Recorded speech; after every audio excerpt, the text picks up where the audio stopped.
Asare-Bediako ebetenase one dean faculty of accounting and finance ewo UPSC oba betenase na otanse mebusa say yese na say yibi G34 the Libya Basse professors is be put into question yebedi ehon komo but ye no hunti na wo ba hanomon eba bedi nkoma fa remittances kakra na yese swat no ene exchange rate no yebedi ehon enkomkra akra so is betenase lawyer Morris Ampao so betenase he's in town it also oba be strike kakra am yedi enkomo but as usual no me wo menua dan kweku dodo na fe no prof kill wo central region de waje bia aboso what ya say mu dada na deputy editor Emma Dispatch newspaper Peter Ankoma enso ebetenase na Alampan enso ebetenase na Reverend John Intim Fojo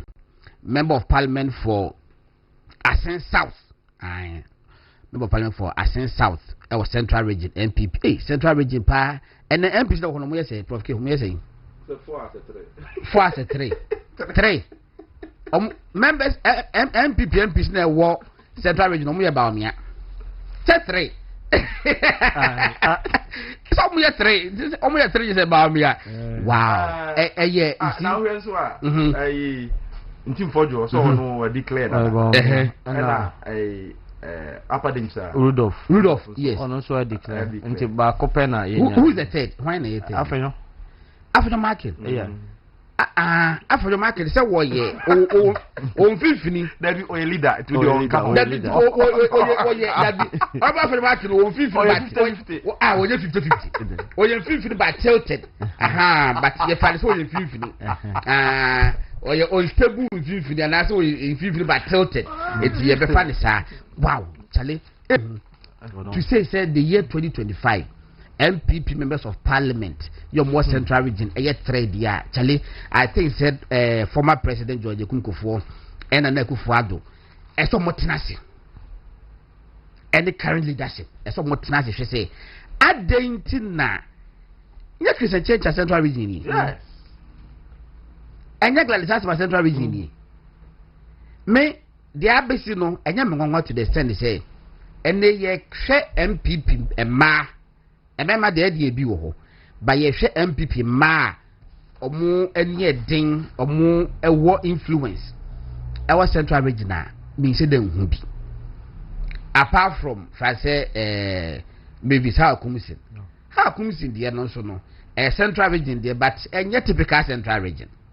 Central region anyway central region okay to me funny sir and your fan sanity oh I know but I'm talking about you see you can't typical central region typical what do you mean by we are talking about the coastal areas and you that's why it's a coastal area a central region hey okay Mati it's your father sir it's any beti ko bebre campaign ekoso enkofo kasa enkofo odwo manum enkofo otwantro okokuma se fe bi se enkofo otuku enkofo otuku hwinim ini nyina ekoso na da Akufo-Addo former president ene MPP from payi for nyina aspirants nyina ahia last week edi nkomo ekoso wo dem ne de ya antibi but ni nyina e wa bonten so gidi se e party unity eni se nkomo a se de omo campaign no omo sika setia nkofo me gidi ye nyina gidi se sa ne nkomo na e course because enya party unity na enye campaign develop insource there and there was no point say we go kwusia because we be able to do ni fie enti eni ka sa ase ne bie no but we are expecting say after some meeting no omu ye mu campaign wa bonten a discipline akra bebem mecha ka say pictures no anye fair to engineer Kobina Japan wo share pictures na baby say no one ochia Dr. Baumia ye nenkofo she da call social media pa o sha to ochia Dr. Baumia no es wo muna etingofo say es wo Dr. Baumia e wa asem media me pa asem It me share that edgy pictures, a lot of the pictures. That was his face. Obra watcher would be a sad nenimuti would be. In fact, what chia Dr. Brent Champon, I saw what Dr. Bamia. Who saw only Dr. Brent Champon anymore, sad netien. Me suspect me young Busana, but I think it's a method of Busana say. Dr. Engineer Commander Japon were a disciplined person. Or interview ni be our content, me suspect BBC. It will remuno, my who video be, or remuno, I say, Nanimunya fe. I will not be surprised. Driver factor me, because one driver Jassem. Because the suspected beer will be late. He wasn't happy before and BB. Aha. It will be a new Quebec Japan. That is not Quebec Japan that we know. It will run willing in an demon and yet fe. What I see a chance, Anna. Well, yeah, relaxed. Aha. It will not say be your name. What about me and I will be out. If I was a picture now. Watch out about me na nenimu west womunano na Dr. Brechampon eti Dr. Bamian channel no o share in the Quebec Japan na would have for day aha I would so it's a big queen because what channel no womuna watch about me so womunti aden aha eti the pictures na enye might be a fair representation one more can say be on any wasem no discard all those things na life goes on na LGBTQ and some mama me sit down because me need enough time. I be just for the chance here. They know better than me. And no immediate and home come except to say and nay and this for a day I didn't want for the same food. I did saw Ponko that I said home. And I said Ponko. Yeah, there you be someone if any news. Oh, Moses news no mammy. And then Montessori I said. Yeah, that did be shut and I don't care now. Yeah, the shed it shouldn't say. And this for the news. I said Nana Kufado feeling and almost I down my son no con and no mukuta bodia and then fear a trade team press. Kaho, ya dear rentum sign ya de sign ya dearing. Nana Kufado answer, which for me, media in perpetuity. I disagree with the position of the Nekufado when he was the president on LGBT. Maybe I disagree. I say I'm cooking sample. Oh, Munja says I'm making cooking sample. Kakas the Umi, no. It's a good drew cries the Kennedy, paper and tissue and I said, Momon Casa Semono.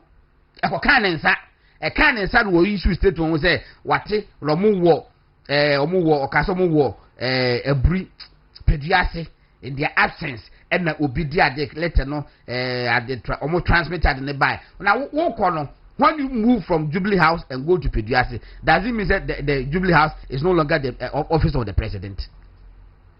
Is that what it means? Me, I disagree. That in there, for me, it was not tidy. But we've gone beyond that.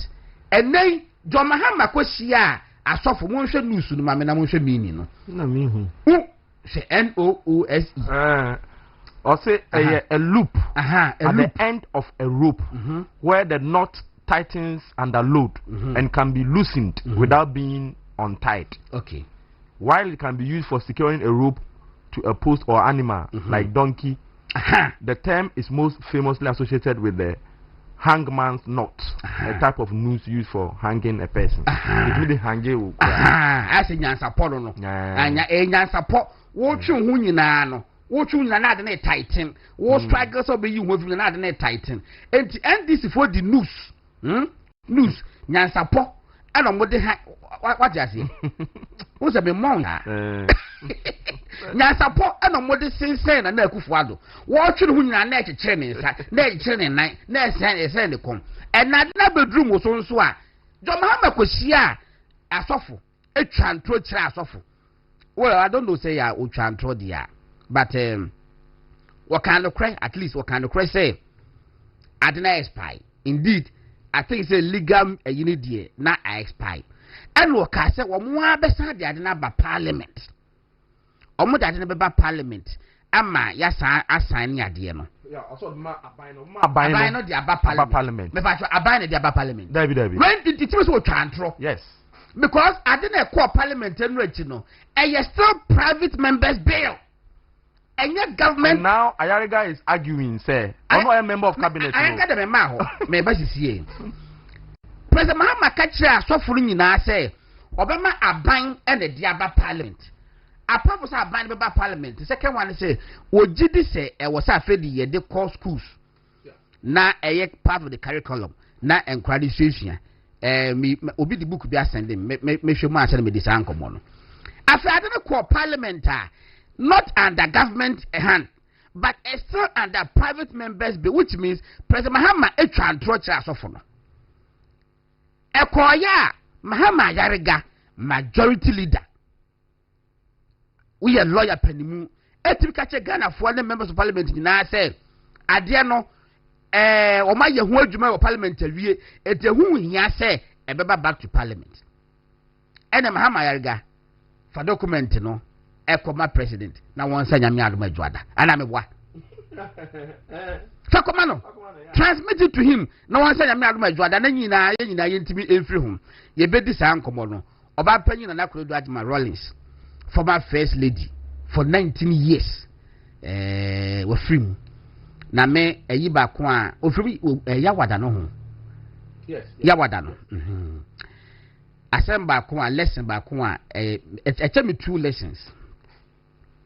On your opportunity utilize it to the maximum, because she lived obey first lady opportunities be bana Colombiano.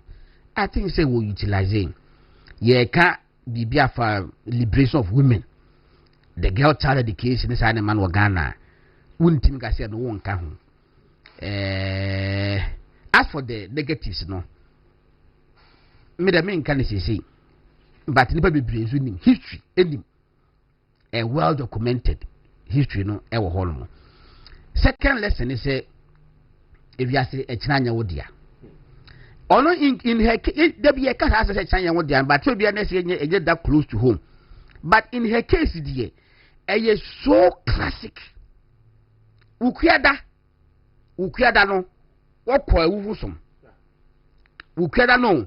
Okwa wufusom edi komoni nipa bebre hia Wednesday na president ejukungufu akwabo ewo ho emoni ni hia di nkobo afi ebedu yawada no pa be 10-11 holma the news abase ma me na frim omo mu hu lu kede nyina obi ne ho ka ase na ma me no na ne ho dodo no but ene woko enti ye balance bi be pay tribute kakra so e di ama ma me no enti ne nko de doson judge Supreme Court says any ora say ene papa de friend say former controller former auditor general Daniel Domilevu me nyama danfo do me de me mped nanfo basa former auditor general say afede wagiatum say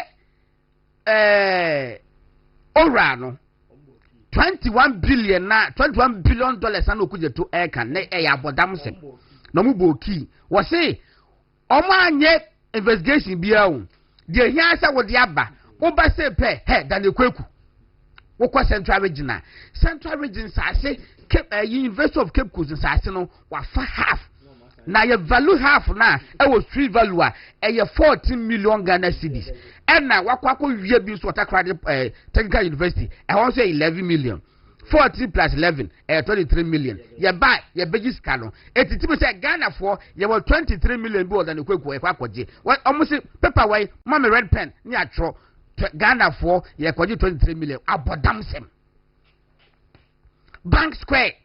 Yes, say a 222 million and yes, dino na corruption womb. It's ye ba beji says cano 222 million. Ewo MPP abaimu.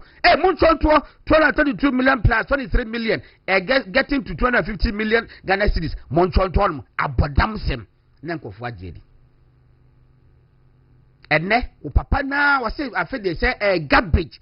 And on shemu so garbage in garbage out you be doing come but after makwaba Peter yanua and let me say in kasa kese some ho ye nyankopon adoma and MPP for also more members of parliament no so far 63 na 63 out of 87 omadi club support ama Dr. Mahmoud Baumia obi to say sika ene mpanifo bi say we omayen de illegal and people yi kwasi kwatin as we say no one put there me I don't want to even make reference to him ebi mu say and ye omakwaji sika omakwaji 50,000 Ghana cedi each and now omode support Dr. Mahmoud Baumia ebi mu say ye hunahuna omode intimidating kofo media me say 4 less 2 less good bad 2 less bad 4 less good look back to you be was achacha ABC ni pechi I say yare esi den church dia yeso adore sade Peter Yenko okono mechiao echia etifo ne ahwefo nyina obi agi so na MPP nsensem ne de godon no kre na yenka na of all the aspirants the 5 aspirants oni omo a omo ben omo bebre go omo call round see din koma your presumptive leader na ena no presumptive leader ne ka se NDC for the use Madam Mahama ba na no book bia na wo kan no don't go for your book no what no MPP UP for so presumptive leader okay oh madam kai hey buki am ka se na wa dwini wo sa na wutie it's am because now crowd phone that time no my phone has never been a distraction to me enti no kwen say sunsuma edi party we say kubia no there's a spirit side yes me say so only aspirants nyina omo oben omo nyina di nkoma omo nim say party no e woni dadada na mum omo bomb ho modern say party dice be the ebe shift to their side nti mi ne ekoso ne ebari nyina I'm relaxed me nim say e wo say basa ebio o say yete ase so say se ye contest enye dia kasa be kosoro kakra because the same god o minu anu pa se ko base akonya beto ne ye kopre a o se me kasa tia o se ye ni one side da debi o se me kan sema ebe ma profu o beto aba ne be hu se wo godon kwaro da so na mom yete say there's a limit so hu se me kasa tia o no and se me kan sema Wodon movie Abraham ni movie na say no cry there no kaka obi anyi ni you know my kasa waya ene obi anni ho ati but then they will man stop don't seek to enumerate them I beg you don't seek to do that it will not be fair it will not be fair to national cohesion and national security Matthias cohesion onu mi enu pela we national cohesion you from population of the country population is 1 2 and 3 oh there one person cannot for God Matthias pa enti ko obi etie ba Matthias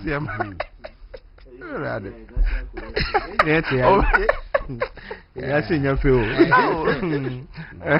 na ese se emrakra yidi ayi mi ka se o animal kingdom o nti ba dia animal kingdom o enti de me kan se contest there ede ya obi be criticize na obi kasa etia baako but in criticizing no there's a limit ye ni ntro na afen so se wani tua se nyoma bi a ye sensitive te se obi a story call ye so hu obu ha ne maame Jake de bia me kasa ase mu Jake na otaka so ne maame no mfa ni agro kra because of contest nti na kasa tia ne maame a ye wi a oba be kasa okay ye nya ma ne nka de so want me fa nchew na nim no ko fojo book ya godon boss no so kan nya din tichemu ba ya ma MPP omo tradition omo lusu liman election 79 na o kan apia me nka book no on denti a MPP tichemu ba ya 79 omo lusu election na election results dan godon o hwe ya hwe liman nya 700 and something thousand votes yes and Victor Usu nya 500 and something thousand and Pauli enya 300 ukaboma na say about 900,000 anka there was no way sananka enkabomu wo ho a anka MPP anase at that time the tradition kombelusu abanama liman 79 na ni nyoma course ama enkabomu ama science me can ya bio kasetia. Because I really felt say Victor Usun call for any being some makafa no said be no. Omo e de no asusu to say because no some chete Victor Usun be a order din on kasa or to say be o dwan. Nyese be o yo dwan. But Victor Usun ntimi afa nche Paul ntimi afa nche Victor Usun call for be a omo kan sa asem. If you can don't book na. Or say at that time no just say na kofobia no support to Pauli anomi asante 47 Victor Usu ankese no yente o man timi amfa Victor Usu bone ya nche no mo mu ko support to a breakaway party no and say Victor Usu e your lawyer abra na nkroma no mo tie Victor Usu ena na your lawyer o mo nkroma ntokwasem no ana Victor Usu edi asem na boa o mo nya o mu fa ho de free nkroma time so sabre no na Victor wie ye no Victor wie ye no de bail bro mo say legal fee o mo mra metua no man tia say that say the o mo Victor Usu tie no aba me lawyer na wa ko di masema mama wie o say o mo mra metua legal fees nti sakwa pa adwen wona woni trim dia ye ma ni menya panyindie wo party ni mu da oh I don't know God also no so come my bill because unu anu na say o manya ya ma bill why lawyer new ya ma bill unu mu kodi hu nkomo say because wo class o mu ye hu adwuma ma wo so to bi kakra ma o mu mpa bibi ma kakra ma ne fa ma wo na ke ma we dey fear same ti so je kakra bi fa ye na we to come na we bill koy na hwe we ye asema ntiama nipa bi eye tintintin say ye mpene ema asumasi emedi party nenu adena wa ye adwuma ma ya ji skanti hwe na even Pauli kura no one of the reasons in Krantia ama one Victor Usu nti ase anya adwuma say omo nka mom nko party of course the main reason na omo kire ne say Pauli mu ye old nkokrafo nti omo ntena fie na new face emram embe fight na Victor Usu mu group no say no Victor Usu omo view na Pauli group say no o say mpanifo no mu edi anim na nkwala ni fia from omo that was the main ya no edidi nkomo but apparently no sana Pauli went me am fa Victor Usu bone anche no wabra no no fi se o san ko no na ye foreign affairs minister because na that for pa ni buzia e don no fi se o say se madam for ni buzia de a nya me pe aban mu no so ono no de mame na dwen ni say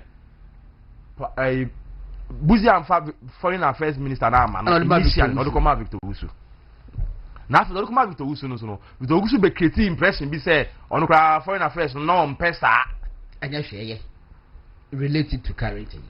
The point is that say sa petty issues it ma party ni mu etiche ya ama ko du mpempenso a o manti man fa o mo bone ni o mo bone ya nche na se ne ye contest na se kasa ni mu no uke kan sem bia etre ana ekwachiri ya bobi so dada se obi sebi o radin fa man entisa ampo de se obi o autism affect obi ana se obi adwen ne yeye enya de papa na anu kwa ye ka obi kwa de taxi bread ampo na mente da se ni obi bibi ai what you say okay ka sa asem we fa candidate bi ho a ufi say contest ni we a obetimi de achew so no apo de be chewa ni nkofo ne yire na busafo timi fa nchew da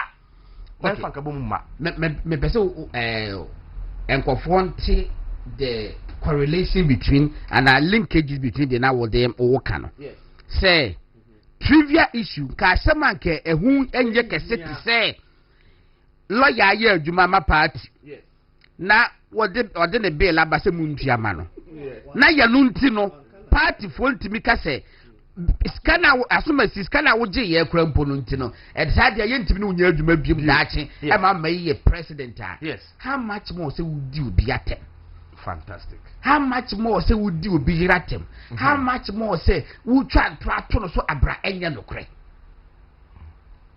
Just an average simplicity. Medasi. What you say? Na near who say aspirant ya 5 aspirant in ebimo yawo mumu. And I can tell you say kofobi wa wan hwa san call ma fa. So man free party nimpo ombe imagine so di party ni bone. Se be di bone dada. Of course. Ebimo are very bad losers. Ebi so gusudi. Ebi so besadi.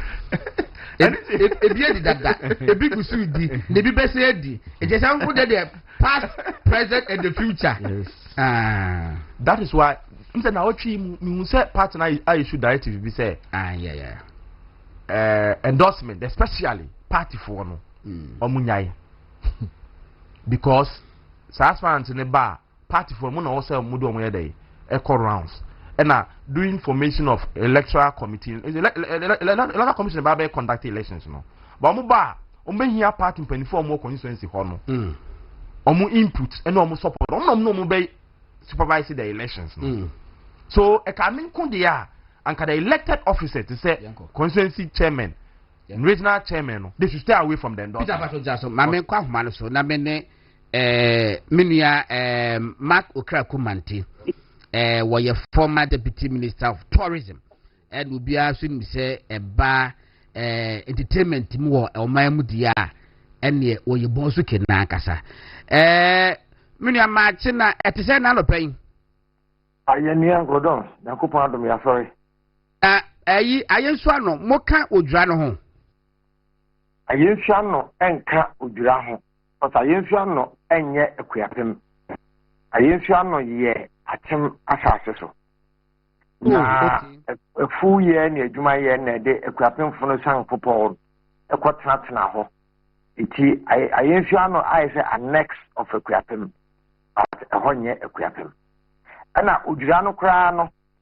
eye ekropon fo na edi odwura sa wiki yes ekropon jonga we akuapem no kra enyo bia no bedi no sa wiki say yene amonokrom na yeredin wiki this wiki but other people ni na we di one different okay and one hwe yame adoma ene na wotwe ya bra studio ni eni nkobo emfa sa tourism funerals yi and festivals te said de ekoso ewu odwura yi tourism na ho faso and na me say I believe in funeral tourism even though nkofo bi ejiri say yes funeral tourism no enka ho no me de ya no mpo em wa say eti wo twa ma obi ewu na enya wo na wo twa e de obi bewu enti wo you have to take advantage of the situation enti no ye bedi esa enkomo no na straight we enkom komo no so wo ye former appointee of Nana Addo Akufo-Addo wo ye boni bekese wo ye one of his prodigy. Yes. And they would think Koma a coso wabonting. Say former appointees of Nana Akufo-Addo. And now Mopese did one tino. More sans support Dr. Bamia. Said a bear, mobile message we are no say now. Hello. Patrol me also. Medasi no pay. I to say a statistic 2 years ago. Elections yakoya yefa yi Dr. Bawumia say umidi enim e NPP. Da me kwato aban. Me try say one of these interviewers, whether it is Joy News or one of these interviewers, e be say me say me to ma hina. And na me say it was on TV live. I'm say me to ma Dr. Bawumia. And obi say me say me reason den. And I'm say me reason me say me will weakness na me kind. Me say weakness ma. Obia oye adwumaden na otanye intelligent was having irrespective whether it is president or whether many be crowd were not was have strength and move. You have no call credits in your MTN account. I said the BDN what's it Peter Tosbame. Yam said don't worry. You better catch up with Honorable CCA radio. I take full responsibility. Personal and the quantity Honorable Mark Okrakumanti and na yenini edeko Peter. Enti near say endorsement there. MPs, members of parliament endorsing a candidate. I don't have a problem. My problem is the elected party officers openly endorsing candidates. And I'm elected party officers. To say regional chairman, regional secretary, constituency chairman, constituency secretary, constituency organizers, all the officers of the party, we are workers of the party. Who can endorse a candidate there? Nako basa for more election. Yanko. Okay. All right. Mame kwa manu su bi na many including komo. Many abacho yam twan komo so. Yes kate. Yeah, go on. Facha me. And the line, only to me no komo de ya newa. And as you try to summarize it in the yomoya. Over studio. Never. Now meba. Me dem me hu se me full disclosure. Eni pa me ni din komo phone so a echepa robo mark krakoman take ho.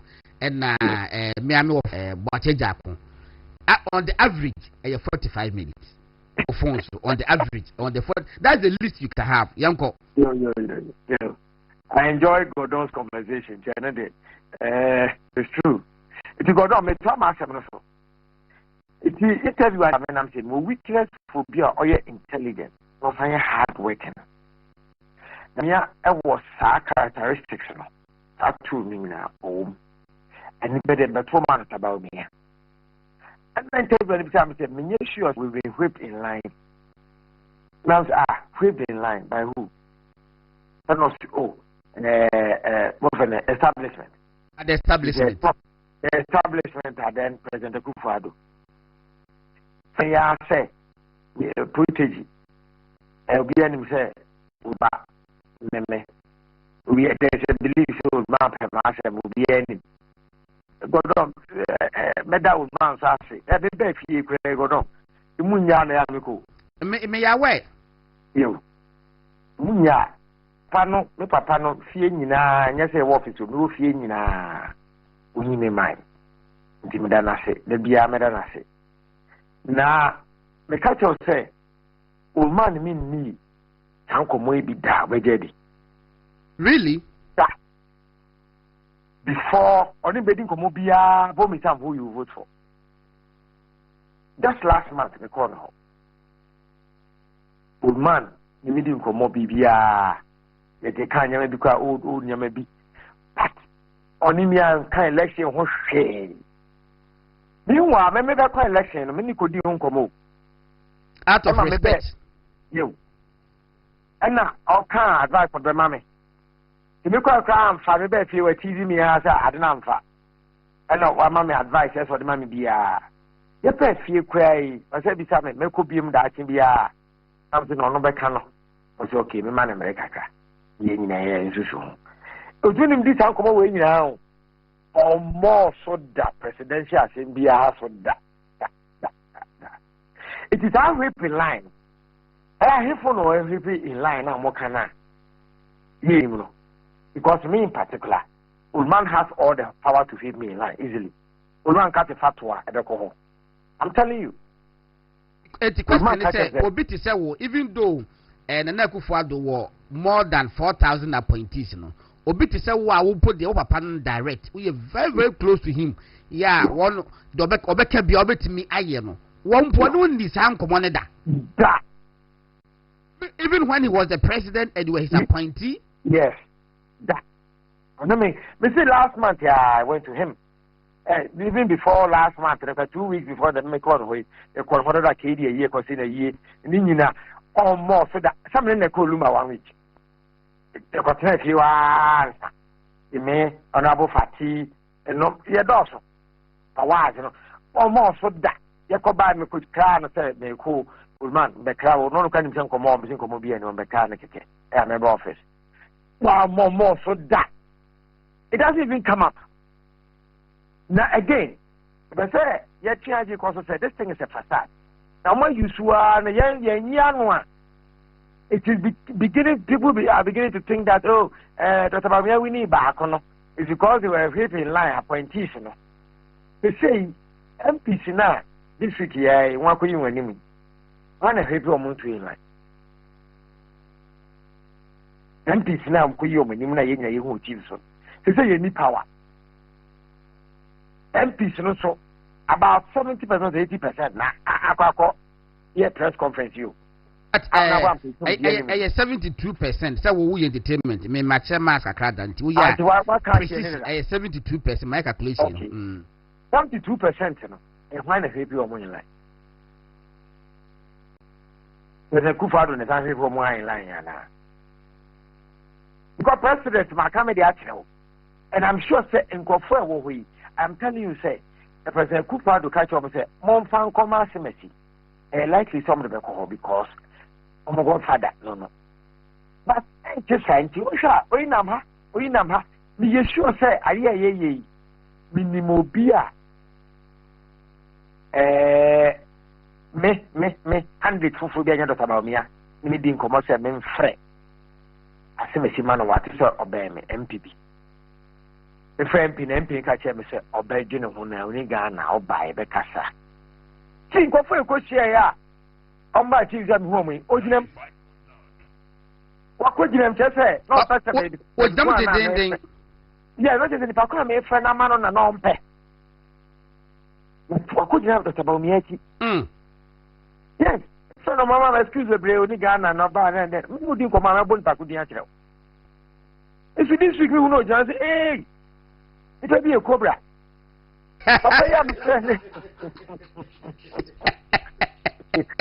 The probably a cobra, but maybe a cobra. My friend, no mamma, lie, said, and then, oh, Nihona, then, oh, Jan, about me, about Parliament in Chaya.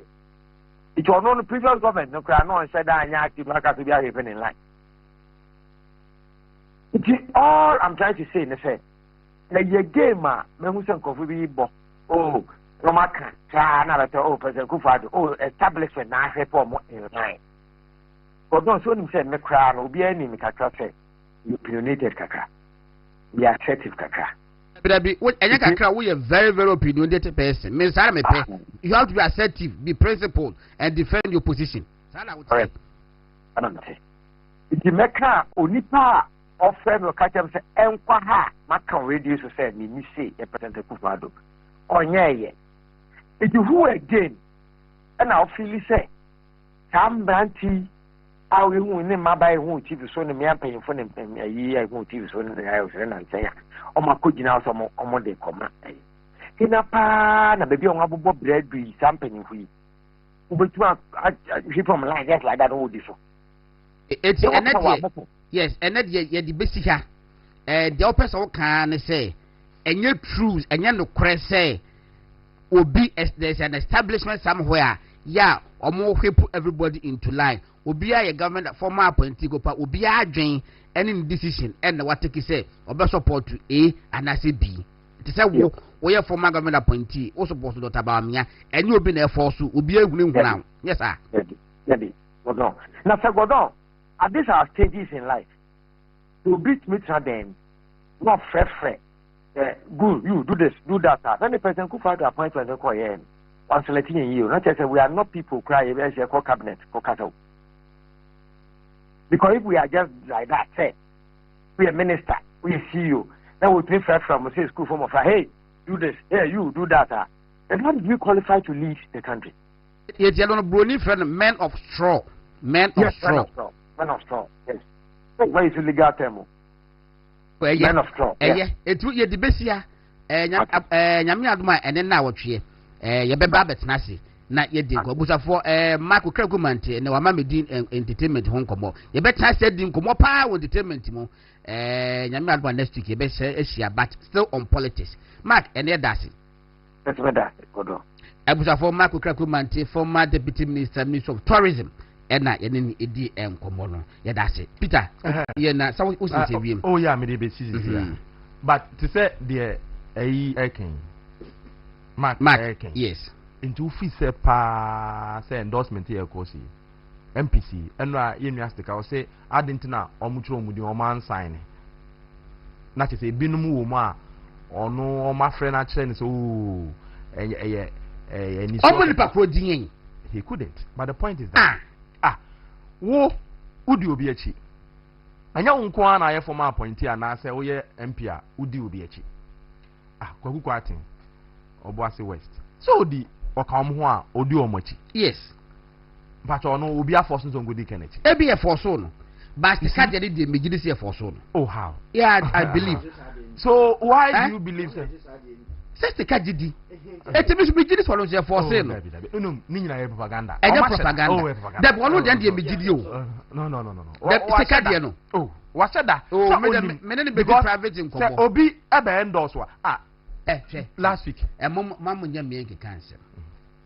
2023. Yes. Minka by 2023. Minister Kesha wa London. 2023. You be the home come. It's bia. But Kwame, no be one so. Yes. Me commit to Carabon. I am a privilege. And to me, I'm speaking to Carabon. We share Busan. Okay, fine. I shall know something. But the point is that this week, I'm saying, Natoshi, almost say, or support to Ken. Yes, so almost fly about one thing. And they were happy. Of course, why not? And that's also contest. Let's say MP and I will be so support to and also endorse.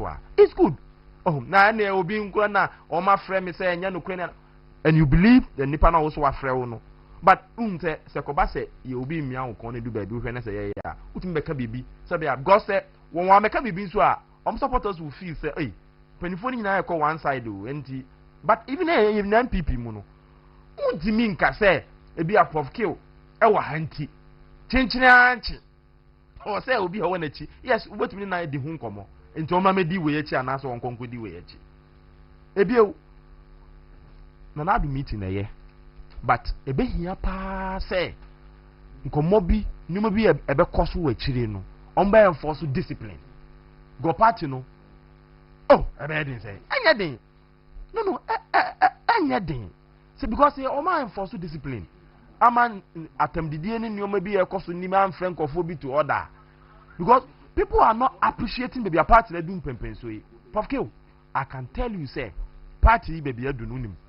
Yawa e wo nipa bi mu no nipa bi mu kura mpo e bomb na dey MPP for echichi omu ne dey MPP for na ekoye report say we ni mu ayi ye chi MPP ni bi a ebi mu no e bohire ampo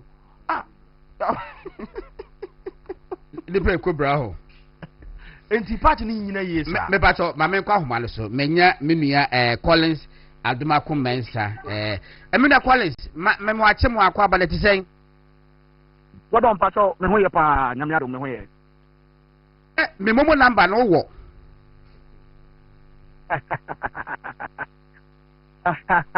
Matias, what don't me abasekasa.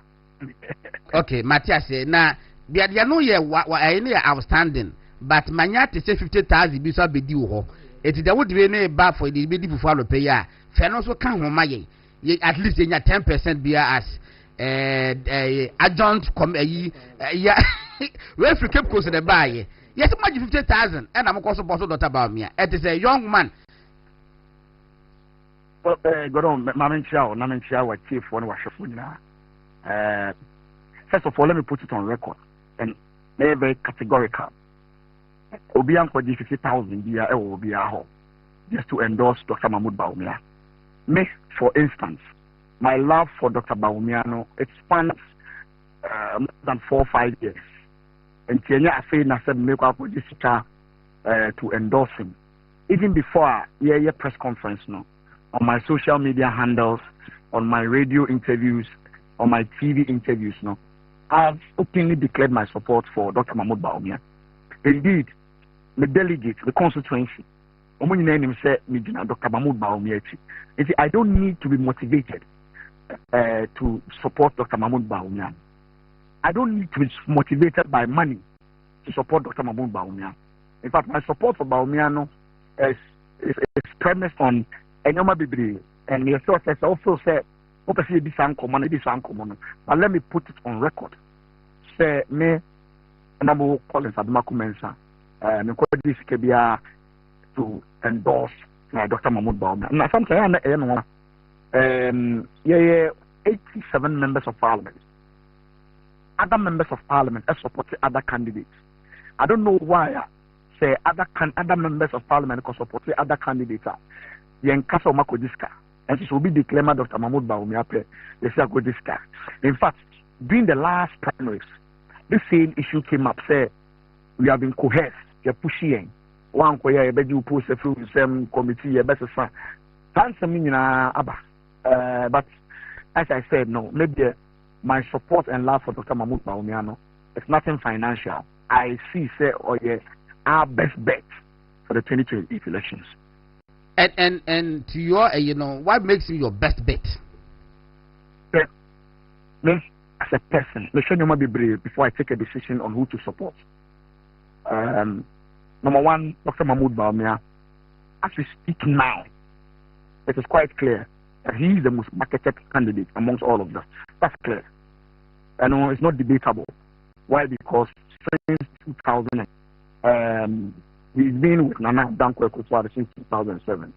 And he's been part of the face of the party for close to more than 16 years. I've vice presidential candidate for 8 years. And I've vice president for 8 years.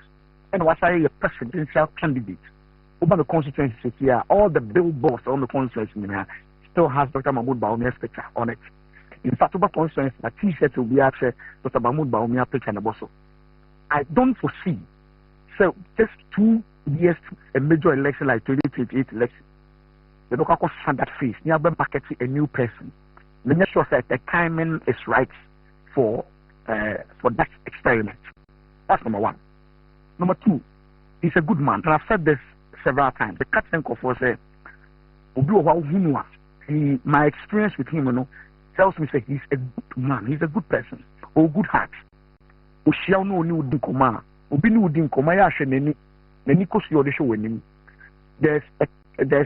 a natural attraction towards him, which is very, very important for me. Number three, I'm very humble, extremely humble. I mean, said there are very few human beings or do baby or could do. You sending a message, text message, he replies, oh friend, no afar on wedding come on.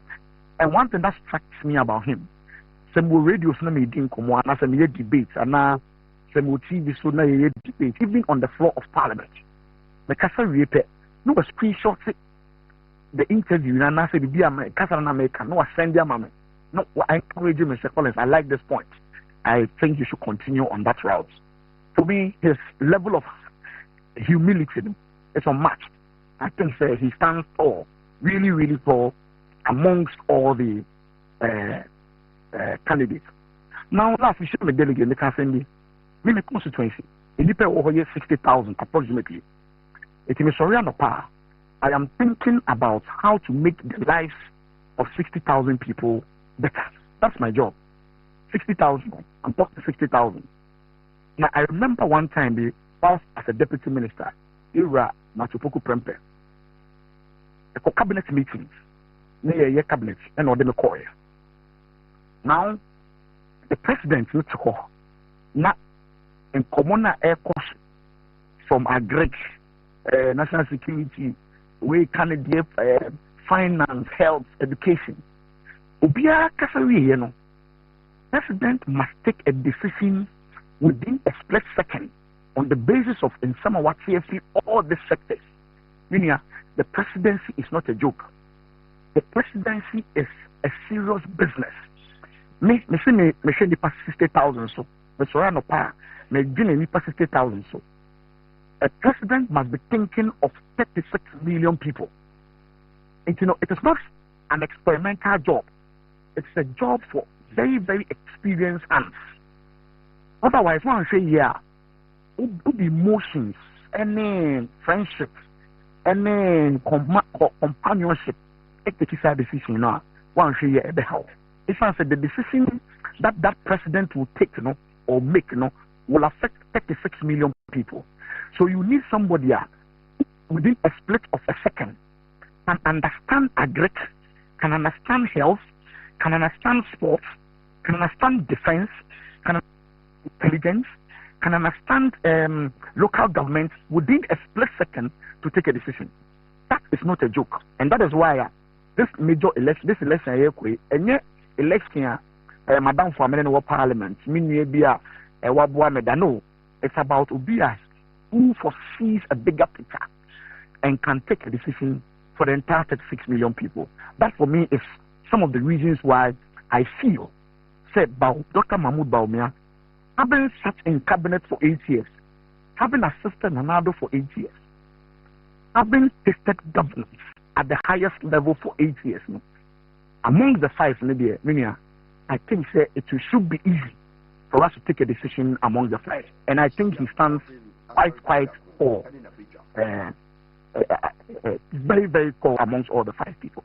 Last question. Accusation Bakwa, Eba Mua support to Dr. Bamul Baumia, especially Mua former appointees, presidential aspirants will be saying, and now Musa former appointees, no more did Amen that Dano. More person will say, did the bros war, and some support to Dr. Baumia. Muya no saying. Well, first of all, my style of politics is that may campaign the candidate. Normally, I don't respond to other candidates' accusations. Yes, Anna, there to say you are all massive. I don't like that. I love to project my candidates. But I can tell you, say, this issue about it doesn't win the elections for me. All the presidential candidates, MPs, they were all ministers. So do I say Minia Steka, who was a minister? Minia Kukas, who was a minister. And so where did you mean to not support a particular candidate? And I don't think that's a fair comment. And I'm saying, yeah, normally I'm not responding to that because I don't want to be seen where I responded to will be a very great deal of respect for. Maybe my campaign, I project my candidates, and my candidate is Dr. Mahmoud Bawumia. All right, Collins Dumako Mensa, Member of Parliament for Fija Kwabre North, Ewa Ashanti region. And I don't pay that. You be said in Kumobi Munya time. Why? All right, for no former Deputy Minister, Minister of Energy, and then any and Kumonway MP Ashanti region was say a near Dimboswo into meaning say be so more year for my appointees and say, yeah, a comment I saw your modia. Thomas almost said DB Paso. I just want a good foundation. When you don't be a Agusbebois, a bisu need cry, but they think someone when you good foundation, no, here the Bema, I beg you more commerce. By any foundation you deserve. Oh, okay. What an irony. Peter, the last point I'm person may respond to. There was one hanging watch me uncle. Oh, last point. Register. Hey, but Nipa, hey, if you are sleeping between you. Are they? So, earlier, 20-30 minutes, it became, oh, Prof Kill. Yes. Proper power, is that Prof? I told you. Okay, we're not told you. So I bet now bookies. Prof extinguished. What did you take for enter on patrol now? Hey, but I use so Prophet Napo. I prefer Eddie Jabo. Almost a prophet. And you die, maybe a prophet. That would be a prophet. That would be very follow. One more year, traditional medicine. There's some person no more year. Was a doctor said I'm saying a devil was a tea doctor. Me, I'm very regulating me. But we wrap up. The last year, my person got on. Me can't some voters register now. Party near compile them. Yes. To be fair to the party, the last time they did so well. Almost respond to every chief of staff nomination. Problem kakra. Quickly solve it. And my aspirants so 1 month long. Some go shame now bibia no my day or my race. Say partner a developer meaning I say provisional or my draft a BB. Our aspirants now are where say are there because this time no more compile a list of TESCOM. Omo compile former appointees. Former executives. So former executives obu 92 obi wo kra mpa ni nchikura no uhwe na unhu no anase na busu obi kra ewu any ade. And so one develop first draft. Ama manfo ankomu and raise questions are how do you correct the mistakes even the first provisional register and when you the final register. Yeah. What I say? And to omo draft this compilation no. Ma who say as far as ni be start hey so mu wiam nti school kura egu yakofa TESCOM for din abeshem as far as obu akonye former executive because it is possible to be a metro obi say we former executive edin a when ya obi a 92 no ho dada ultimate verify say what you know so because over 30 years so enti ayabotre there's no Cape Coast constituency yes agu yeah sisi eni hobi enti o ma na o mo eye ewo Cape Coast constituency no we be refer to almost say they don't exist because Cape Coast constituency ni ho because sisi ayachem ayen Cape Coast North ayen Cape Coast South bana ye wo executive na esom tama na eye Cape Coast constituency and about that time you Bantama constituency Bantama inshia so ka it was say na me ba me ye constituency organizer Bantama osi no it wo nyina no say election committee and the wise is very experienced will be a very disciplined person on it as far as net na no team tanka team na say they procure okay they were explaining say Bantama no it used to be one and sana actually benya be nchia also free mu ni ade it is sankofo no so mo aba yes of course so it ncheche mu betimi aba but unya na wo de betina radio so say aspirant you person owiem enti na wa be a odi side bi aba be shema aspirant be in any case ade no after first draft any na provisional yes be benya opportunity in fact na minim I think it's Tuesday no Ghana enyumre e no mo che me say Greater Accra o ma chechi yes a constituency be for eba party headquarters yes now obia ba be ye almost a verification at the day it will be the list number so far almost it has been very very smooth every obi wo social media we try to so right Gary Mako lawyer e ma me draw attention say we show video no mo say lawyer Gary Mako and Dennis Marcus Abwaje e wo hotel bi of water region ewiemu je register for e dia ma party na beto aba na na se ka lawyer Gary Mako na eko onu wantimi anko e no ma Dennis Marcus Abwaje koye e do mu wiemu to be fair lawyer and let's according me mo ko basi sisi ayo na sa party na mo ka se me na mawiemi obo me nko ho na mo ye wie no kwampo no obo aspirant ni say ni agent o ko bo sa Africa chem say aduma aye no e perfect it be free here me see the musi a create that suspicion no also bujai and but you see ni nyina no enyame God will expose because at the end of the day no provisional voters register will be provided yes enti say we team they said the omoka say obi so okoto aba no twa na ya be ba ho na me ko prof ke we nko dane kweku o hu say dane kweku of Central Region who say Cape Coast oh yeah now we can proper wo ye go next time you be you get into the answer na professors not so oh yeah what do you mean gasa me ko authentic pop hall man na what's the god yes me da say from Lashibi anope chiawo me da say na yemfa nchiama atiefo ne ahwefo na men kan say obi to the body onua wonto si ento nua de a ene na anopa mi amenia baje nko de ni fa sana secret men nim da onua wonto si ento nua abrandi we create to qualify me and the way I go agent if you better qualify to agent and there's a candy baba move ayo onua won to sana say okay Antonio and the na anopai me amenia baje for you akwen me chiana anopai oba you yes oba ho fefo akukudufo anopai me chia godon minia yes, 63 MPs out of 87, right? Yeah, 87. This year I got 24. So now so in my hotel. I got 24. Maybe they class 1 in mass. I feel your wood. One honorable Okakuma Jekasa. Only Okakuma Jekasa. Also, on the hotel mass. I feel me subject you to straight proof. I feel also class 1. I feel class 1. The proper ba and almost in the math no here and probably mathematics and then professor in mathematics just that need the who accounting and finance And then is an young one memory of fear. Sao.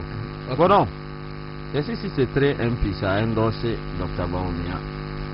Ama ebimuso monfiase. Hold on. Okay. Edu baby ma yet has ma 80 MPs of parliament. Now omoye a product of party systems. Peter, so a product of party systems are a party in a core primaries. Yes. And the yin crofobin or mukojanaye. And a to Obama or as MPs. Sanko for an Akomu, Quenya be crash and combating Bibini on meeting a track from a party and a track from our band. Or Omba Bontain the car said, or Macomu boom said, Yin finance minister. Yeah. And Oma Cassati and the persisted train. Yeah. Now a bimoka. Sa ay 18 na ho eno de na ye eno na ye o ene omo e kasete ani persistent 3 no na e bi ka 80 MPs na se yenyi finance minister di no eno no na ya de papa na say eji omo no omo ka se enye no omo no omo di aspirant di echi so omo di obi echi eye me ba na eduba bia won me timi Dr. Baumia di na me say hey to be Dr. Baumia at this time no Eduba bia yese nanado a reject no nanado de na ade ba ya kra no ayi ni self ni so a reject no nti ade nti na nkofo e kwa akọ support no eduba bia yese se woto abama na ene o ma nanado de o mo ba ya no nanado appointees no eno ana e ba esan ba beto aso na o mo de se de be o mbekọ so adidi Peter what the Dr. Baumia ankasa kan ho a 4 out of 5 contestants are agencies here no more than another appointees. Yeah. 4. Yeah. It is for as an another Timmy Kasa. Someone to a bank ha. I know a year Juma dear. And you're not on a word duchum. Nanado health system. I say to me shipping in life. Not to Obama Dr. Baumia. And you're not you rub a champon. Not Nanado health system. I say to me shipping in life. Not to Obama Dr. Baumia. And you're not. You reckon in Japan? No, your board chair for Ghana gas. A year appointment. Nanado ye ni bino. And can say on also chef system no. A year Juma one so no to me to aba. Edema Dr. Baumia. Na yamfani na nkamfu an Peter. Nanado appointment or ye na 18,000. Nipa ya kokoto aba me a meti ha me ka ho 2023 as a polling station secretary ni etwam 200,000. Yeah. Yeah, more than 200,000 any kokoto aba. Nanado appointees and do 10,000. Nanado appointees and do 10,000. It's granted say Nanado timi ahwepo ni appointees 10,000 ni nyina in life. Nipa na ya kan me so hwepe me in life. So one point. Huh? 1 point to me. It's a me otimi hwepe me in life.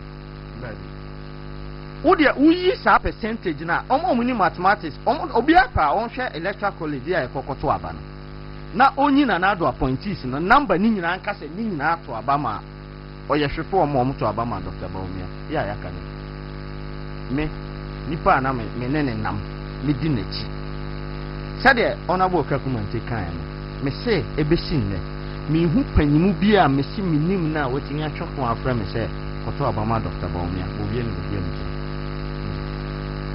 shift system bia ni ba bia there is no shift system anywhere obia ni wa ye hwepo obia in line na aya na ya yo ho say ya ye keka ye ho eba no say party politics internally mitie maybe mitie me opa kusibu afu na o ka say edu ba bia you can cut but make sure say the cut does not become too deeper. Healing will be difficult. Yes. And no na ni e kache enipa ni bin. Aden na nkofo akoye endorsement. No bi ono so eye MP. Etimba begina o kache nipa afremi abomama ni MPs ni bin kura one oma ansan. Oma ansan ne kura che say they were not too sure. Yeah. But say nipa na ansan no eye nkofo a eye politicians, eye nkofo a independent minded people. Umutimi sorry general parliament kasa but so be the needing call list so untimi nkasa So obi di ni din call list so as any pan obi din wo so na ente se the din wo so and I support ya add no ma bontin make onu ntimi nkasa ba wo na wo the other side no una be kasa ma e na obefrew anadu da suo mu a ye nyina ya da na obefrew ade echi ne ka se wo de ya te de waka no ye gitum wo de ma ye din mpo edin kaka ne kra ye hia ye mpe verification bia we just want a name by question is Dr. Tibamu no was support Robert Knigapon why ye official public declaration or fill forms wa gazette ama notaries or debe notaries office 21 days obi a gazette am all the notice akobo for 21 days said okwa wa ya sa na ne logic ne de ne ono wa ya sha because that must happen sa no work dia no onye na na do appointee when another appointee so adentina na na do aba na wo de bo nkofo timu a na edi Dr. Baumi achi no se sa aba na on de bo ni timu anya adwuma no wo so chena na ono so china na na nipa na odi na chi no ono so odi na chi sisi ana onye na na do appointee ono so chena na eti ebi na me kan ha sisi ana se ye sada hwe nipa anima ka se ye nchichire adwuma na ye mfa nso ano ba ye se de nyame asira na ye mo ni bia o godon me ma me kada enwa e de achichire ne soro no ya achichire ne pom so wo hwe ye party na e na appointees bia ni hobiem ya omo aka sisi a ye party adwuma a party officials from polling station for Edeba Bedu National. Omo aka party communicators. We communicators feel what aka MPs. The three functional groups in CCA na official ma visibly. Would do any be who almost or more year Juma Ediama party no. From polling station to national. Party communicators any MPs. It is a war MPs are on 72% and yes sir. Na se nipa 72. Ako we kwa chesa abana ye ba beto no Dr. Baumi abenya more than 72%. Yes. Say almost say sa ankofo no ye hwepe wo mo de a na me ye analysis bi am say no asori kakra say na do appointees ni na omu bi 10,000. Into 10,000 no e wo influence wo over almost 200,000 so they are any aban ya to we go don. The man we see. All right, ebusafo Dada Kweku and Motenica from Cape Coast. Wakawa Moye Kasama for region of alcohol man of this influence. Now you see, I did be a mem pessimist and Sikasem. And I'm not being arrogant about this. We are doing this scallop. Yes. Bien is a cow. There's basically a position. A book, Professor we call UPS. UPS is a minimum population, at least a book bear 20,000. 27,000. About 27,000. Now, out of 27,000 now, a UPS. Students in our best school one day. Now, Professor Bodi, I can tell you, keep 12 minutes at what you have. And yes, almost true. It is true, but it blew my pay of the money saying, position is strong. In fact, one more compound, we have the faculty members in the component. The next woman in Ampona, a team for phone, a friend or something. But make my camp one. Say a bit maybe an October 9 p.m. My send Professor Bodi is a prof. I'm not much over time. Now, in response to the man, a young what it is cat. It's the mom was cow party in the mono. But Professor Bodi, Mumman is a bit and a Abahan. Mumman is saying, Opia will play. Then a quick let you say, catch it. Now, bad 3 weeks ago, if you are driving from Cape Coast. From Takradi and Obakra, just because to be on this show.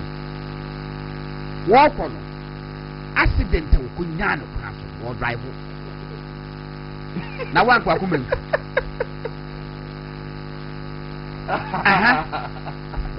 So, as what we said that. So, Scapel was the Baha, or being Janica, and will buy walk on what Kunya accident serious to the extent say. enye eye friend say who say obi nya accident aka ya e kotwe no need an excavator na ka bia ntimi nkotwe this excavator ka bia ni obetima atwe this excavator etem na prof kills we galamisi no de ka ko galamisi ana I have the pictures and videos and what ya kama nyakopon adom we mpra enti wote ho na wo ka ena misika na wo didi ni pattern na wo didi make I remember say me won Omanda film na 2 of a quarter of blessed memory of a quarter of my opportunities man me kana se bia na ni jesi me super tata Saturday program say ya me am no of a quarter ko di nkomo na me so me na no pa no so god ye I think say 8 to 9 1 hour or so. I remember Professor Aaron Michael Quay just before 2016 elections. Me kwa prof me tea nyama me yen bendum no fie no me kwa ma sesa tea leaves yi ma fa tea ma fa milo ma fa win fa sugar and milk na me da gu me kam na me de ko o man fm na 2 me kwa na me da kosi ho enti mpanifo be ba no na me ade a me ma to dia sebe mu nyina. Yes, I'm saying this thing today. Professor Michael Quay by e ma me tea nyama me num no fie no o ba ye no so do obahu se ya provide wo ho enti ono so o person onu muti kakra ya ye hot water ma no wa ye tea ni bi ano na ya ade a menum no fi enti woti baby na me na me woska na me ska na me pa to me 2016 na me ko ye una to tea bag na ma and the pay ya be una provide ye una say munya sa de ne ka ayesa it's an insult on all members of the party.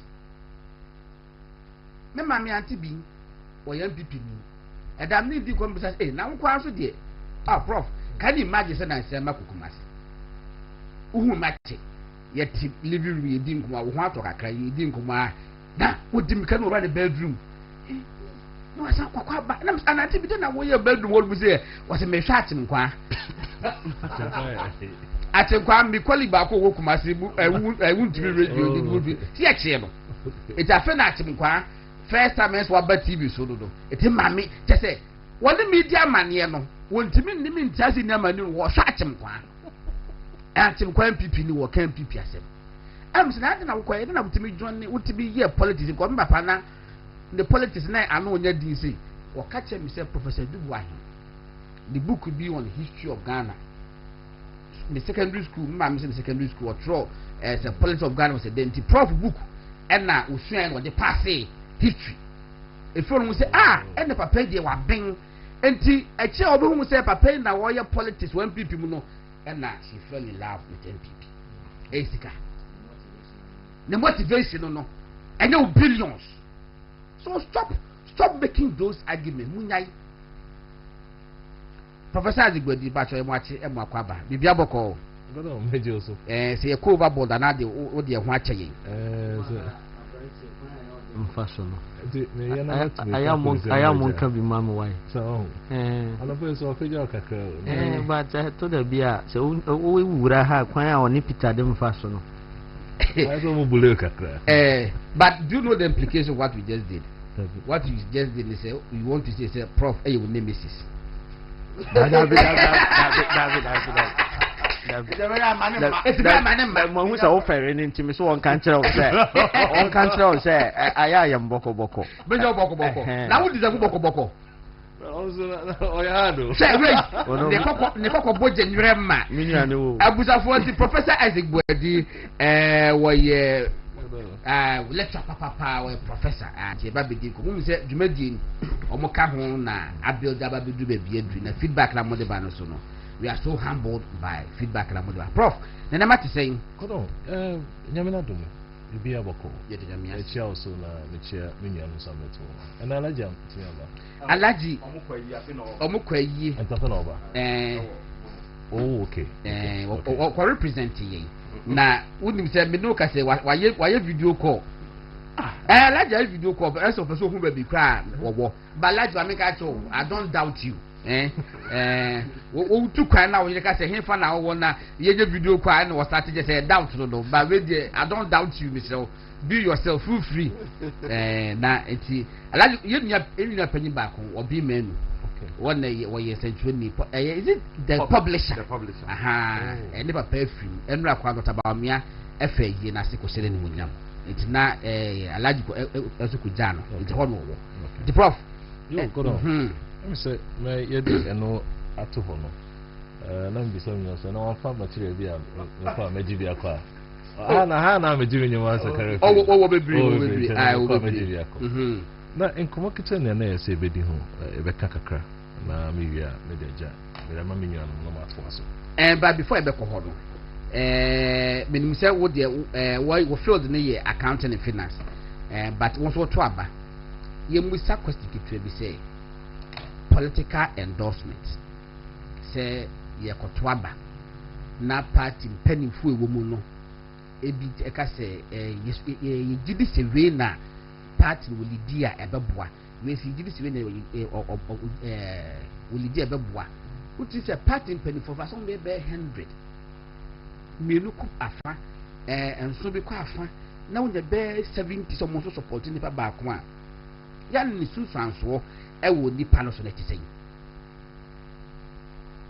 hold on questions have ready okay question they say ye kwato aba wo dey say we a man of figures nti mamenye yekoto aba party mpanifo nyina ye 100 enipa yekoto aba ne ye 5 yekoto muso aba ne ye 5 enna party mpanifo no mu 5 eso mo support to emu 7 eso inya so B elidi ak yepe omo se emu 5 B na 11 B say C back yepe obo wa se emu be 70 esi did ya ba enka obetima boa party no 5 kwa ha 7 kwa ha 4 kwa ha 70 kwa ha no mo star endorsement e ba wo mo to aba be 10,000 15,000 no ye na susu so aso no etisei yo abato de agentre na aya na sa primary si ebebe in some aba na endorse na David I'm sorry and Parva me born say emrantem na when tobe na sifo na enkoda about what emrantem because in some I am never Bɛkyerɛ no I am nye me you can say there can be it should be a cut but that cut should not be deep okay in fact pregnant with a lot of meanings cut the beba me cancel it be me ye nsusu me nyo bi a me beti obi nemo ni se e deep a uwie na okwa correct a obebre na ohwe nyoma ekoso a sa primary si a ye can be bebre say economic issues and ma ye call opposition as if for party I didn't kugo na ba ko na koye ma sa di bai yeah. But at the time, you know, can't go in from a moment. Your opponent now, I'm no. That's who we near. I send by now because catch view. I want to be a problem. What is sad is so boy born young back now the born year, oh yeah. Your opponent out there called General Kanzi. I send by now because view. A problem. Now, Fatu the man say 5 for her, 6 for her, and 70 for her. In soon so I war or Momoko to Abano so and only a 7. A change my baby. 1. A chessa sa candidate na do dona a conohono. Omo penasa. Our penasa. Omo mujidi. Because ratio is very simple. 5, 5, 7. And I'll be a 70. A chessa ya who be view sa only penuma on person de omo to me a shanisa. In Tubasha. Now no be your interview 3 minutes ago. Yeah, honorable college adwa commence. Yes. Now o can say enema o come patam na se for ne signboard wo ho, ne t-shirt wo ho, we wo ho. E chese o ma san nipa ne so san ko bie mu a. E bo ma okra course kra so te. Eso te. Eso te. Enti idea I was a partner excellence. Near who say, yes, some I become bonting from now to that time by elections and we a baby yellow. You're correct here, one, you're bread. You're bread. Inti, you're best, a signal and more betwaba. Said, do na a cohadia and just said, did you was signing Pacono? Yeah. Until say, Omutimi Cotanchi, no to me, a winning a partner to me calling. It got on Kakramit Macano, a good signal. A good signal for the Pacona, Wunyasa and Gossip. Okay, Acolyte, but if I be to Mammy, Nancy, we said governor of the Bank of Ghana, I can't simply say remittances. Any was say, CD appreciation slowed remittances. We had to step in, says Bank of Ghana governor. We had to step in. It's her partner question was say, we had to step in. How did they step in? Why did they step in? And now I say CD appreciation slowed remittances. Remittances the body. Prof. Where they said they were them. Yeah, go on. I did tell you so. I did be told you 7th October. Yeah. Now I say CD appreciation no. Cost CD near cost rubber no. Remittances above. Until we had to step in. Now I was see a trade relationship at that CD near cost row and a remittance so echo for so say them relationship. Now remittance I say you know outside Ghana. I hear debut ha within Christmas, Easter, school, ABA, some men don't discover bebre. Now debut hona sa honchre wo fear for phone. No phone you about in pacho mama yare na papa yare for ska krafa bra. And our project be cost I was saying yesika na yede project no. Enti se unya diska na ba aya na e de bebre ko so sa unya bebre. Na see the no so man who so a enya hoden no. E chese edrum na bia na appreciate edrum bia na see the no. E cost bebre a e ma diska e ba o my way ma esote. It's in the Bank of Ghana and say Samsung na relationship with that city any remittances in no. Also maybe you kakafa. Now the beer oka say we had to step in. A honey issue I owe. Before this issue, somewhere April, now city dollar na 14 cities. City any dollar. Before April 2025. Or the $1 now we have 14 cities. Okay. And a real June. And our Bank of Ghana Pija Mukakra Emma city no ebe bar 10 cities for $1. In took it 1 city is unya 10. A chess says unya be the $100 if you're brochure brewer. Nasa ata unya 1,400. You say or the bar in June unya 1,000 cities. Yes. Above the same dollar no.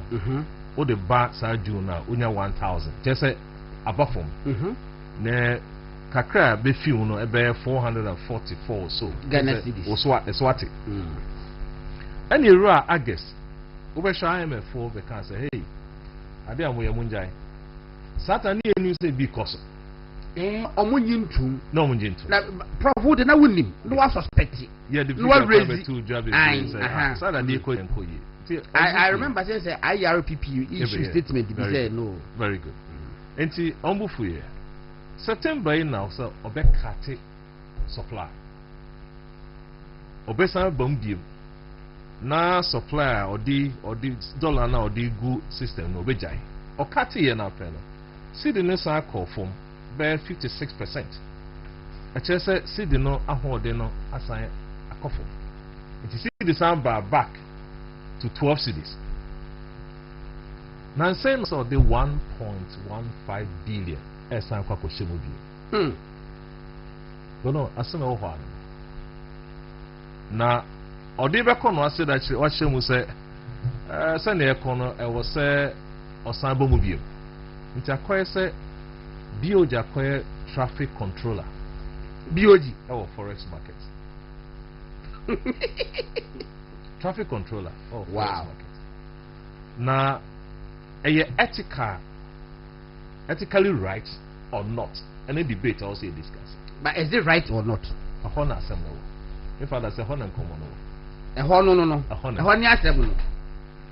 Go down. A ethical. Ethically right on some conditions. One, make us say yes. BOG ethically on your right. Say on between on 2 conditions or 3 or 4. Okay. When it ensures stability. When it will ensure transparency. 2 things. Say on the side interventions eba. Say stability eba. And now say eba transparency eba. And no any here be brave. And yes sir in here say on the side in the beba. Na you who say the biano say ope say who intervening in the marketer. Prof, you and Timushe was say IMF's caution to government on artificial stability of CD vindicates us, i.e. RPP. Satan and say IMF for confirming. No. The question is ethically yes, Bank of Ghana say yes. Say when it ensures stability, when it ensures transparency. Say economic growth akosro. Price stability aba. Na afe ama forest market conditions no akoye dia ene nkeye. Enti obesha ye sikai eco form December.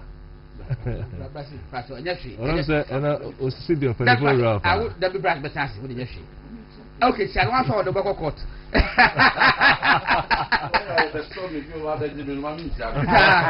That's just now me this is a movement quite nice because me quite be facing. That's how we movement. I movement problem and so you have a lot of movement. Me quite be facing any BBC me share pa. Now that's how we say we see a yendi so we say straight jacket or better we say he said the GBC but a memory a report to be from over one of the disclaimer be at to say I'm a video near that so these things are allowed in modern day broadcasting. It will be a crossover and just forget about that. Prof Kasa. Got on. Board me say ethically yeah. Some bayana my explaining conditions are one, say ensure price stability, ensure economic growth. Ensure transparency. Dear and the yes Bank of Ghana intervene. Ya can't want some data. Yes. After you say, December, Emra, a buying older buying no office no. Then I put forward na city no a 14.7. Then you 17. So I figure no December. Okay. And no every Ghana economics is almost for Bank of Ghana data. And about March, a buyer to 15.5. Just a costro bear 6%. Okay. And about April 2025, about 14.15. Just a swati kakra. And when they bump to almost 9%. In May, and a call 10.2%. May 10.2%. 10.2. Okay. I think that's the sharpest appreciation okay. over a decade. All right. About June and about 10 point a page kakra. In September 12.15. 12.15. Just a there's a controlled depreciation to say. Now a whole and you say the same foreign remittance are BOG governor can say see the na echo ahoɔden na enya no emma remittances so esote na wo hwe figure ho December na no emma ban that no fi so no na about $7.1 billion and odijai remittances. Yes. Okay. A bedroom March and a table to 1.8. Sharp decline. Yeah, from 7 billion to 1 point. It divided like almost close to 6 billion, is that? Yeah. So I come from by about 74%. decline. I'm not gonna for you more about it. I want issue. Now about June, and then say I pay about 3.9, just I pay almost 111%. Okay. So BOG governor say, Sa sikana ye tutugumuno. And so I buy and say, your remittances in your music on the fear brooch by in your Ghana no. A swati.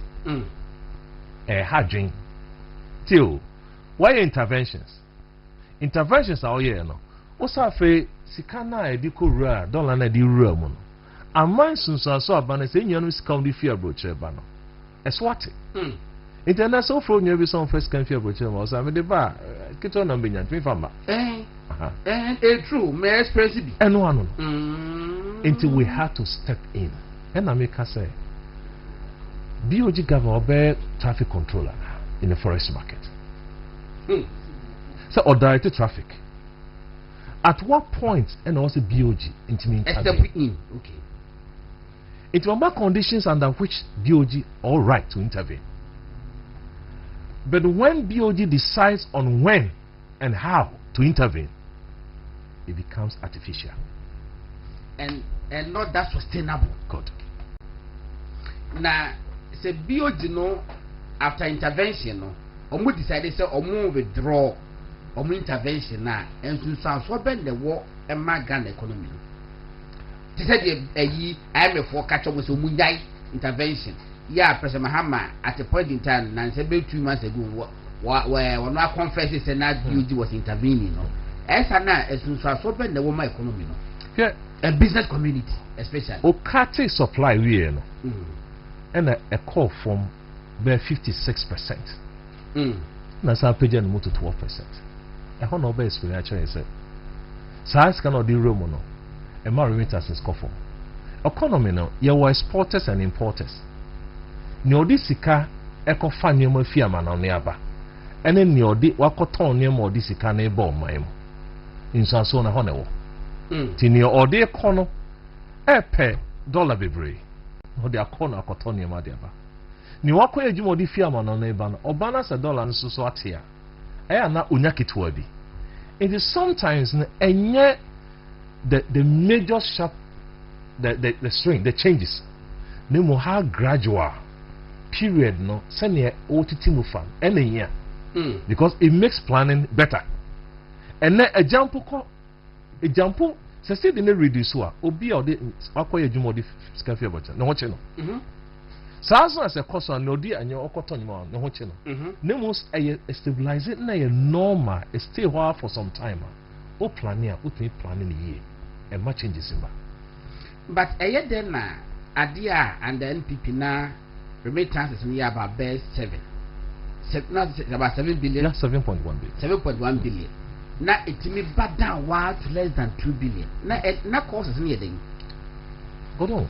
You who say advance the son Obia tries to be economical with resources. Normal. Okay. Into be or her or her human kakra. No attorney boss. So abano so near a corner. Office can farmer. So GD needs our buy anymore. We had discover only bar ever call. And go ye. We won't bring the money you chop our money here. So man in your corner. On farmer. Confusion man on planning ya on farmer. Intimate me GD say a yesa remit dollar na a call from a nunti. And I'm for someone physical. There could be so many factors. Because I was 7.1 billion remittances. Now from just a change of government to March, about 1.8 billion. They say in more pager, kakra to 3 was about 100 something percent. The point in it say. And yet the BR na BOG has a right to intervene. All right. So when and how to intervene must be watched by BOG. Right. I was about the Professor Asare-Bediako, Dean, Faculty of Finance and Accounting, UPSC. ɛna wɔne yɛ adi nkɔmɔ no na me musa question ka studio we put the yi ka aside GTech for and they say the more too many professor for so ne PhD holders for so na assembly ya de body no assembly me say as I can say no go I say fee January ni aba no I think some bebre bo hu say obi okita edin kase na GTech atro say pacho me mo odin bio adin da oso no na ba ka hu bio ko don say your system no e fair yes because show ubechno one article something take 1 year and okay and say na publishing any qualify ni say ubechno one academic article very and then say social media sorry pacho anti misro pa something ana alampa me boa ubechno one academic article very good what be call you know if it was you say 4 months 3 months yes actually people na dey papa now was start the process again your bread na de bia ka chichafo e ka ti osra god dey no kware nti jite ne na omo ye no ne kwanso no so be ensure say obia ye fair to the system so what e dim na person de to din so fa kwan papa so nenya unya oni problem to almost start here na we can we no aka we ya hu bebre na men kaso moto ani de si echiafo so so on kita din papa make sure say we kita din papa asa eno anomoka na ade am person me kan say na sem is now boy we so be openi oho na sefo na who will cause for equity must come with clean hands into obi bia na o pese ye bibi no so far clean hands fabra na meka se mo mani nsi ehwa no mu wia godom san confirm ko first degree o san fan ko second degree enya PhD hon kwa se suru honpo na enya bibire dia na say all the same business Edom nko je say you may not be able to contain it omo fancy professor so they cut down ebeyehu me say kro ya so bitu ejewu so so some ya mo fancy hwa okay yen fan cut down okay na enye fair to the system all right Martin it you fairness all right just support the professor Asare-Bediako na ebusofo na ye tene kasi ye di kom me ma busofo na aka nyina enchechia alampa nchia first na mwi a usilies wa se no sina council wa se no what say o pese ye teme nkan dabi me ma won me ensanhye menya fani kaka menya wo ye sofo aja me kwaso ono na metu ata isa wa menya fani baso sao yeso ka me dia obekai Professor Bodi wa head say o say me ntua in dollars so ti ne o ba no asesa me cedi aha I don't know okay enti Reverend John Entimfodwo na ete prof nchen no we member of parliament for Asen South Patomate for Asen South it one na ete minsa ebenku so ni enti onye MP onye papa no wa bemma na say ye ka obi owo oratory skills are Oratory school lawyer Morsampa so oh definitely but legalist I'm talking about oratory ono ne de no global ye de ono what challenge so obi am say pa ono rapo chesa rapo before asako dem obi na say me hwe no video bi am say hey na ehu ke ka me ho a but MB say biaboko de na me adaroma biaboko okay and na nti alapa se me dey me nko orabo ha me chawansa ma pa what the bell last ma pa senior tewonti ma memfan room honorable wo hey na senior we dey me nsren kasa kakra da bo tia keke won kasa oh security expert wo ha me pesa wo tia asem bi mesre wa aburu ade bi koso a ranking member on the security and defense committee of parliament betie menim say akalan wa ha nkonfa nto so ma atiefo da bi ilu ho me de beto so ene na wo ho kampeso otie oh so wonya nkwa obetie mema na bas enti no Aaron Esedu third near the bempo entry a residue entry don't have an alampine and never about all who samra would not make a lawyer there but we're one of the promising shining stars of the new patriotic party that's Wakasa Kama and lawyer Morris Ampao lawyer Bato Aquabaneti saying I do not feel you I mean go for so you're sexy beside the 58 years no yeah, correct time it you know. So take a crack. I step down Papa. The minister of time. It is said what one man will be cut after 5 bones. Now was here matter I'm working. Okay. Anyway, it's a patrol. Honorable anytime. Asare-Bediako Parliament. Na Asare-Bediako Parliament na yenyi na media me information mu nsi menu ya panyin ene lawyer Moses Famoni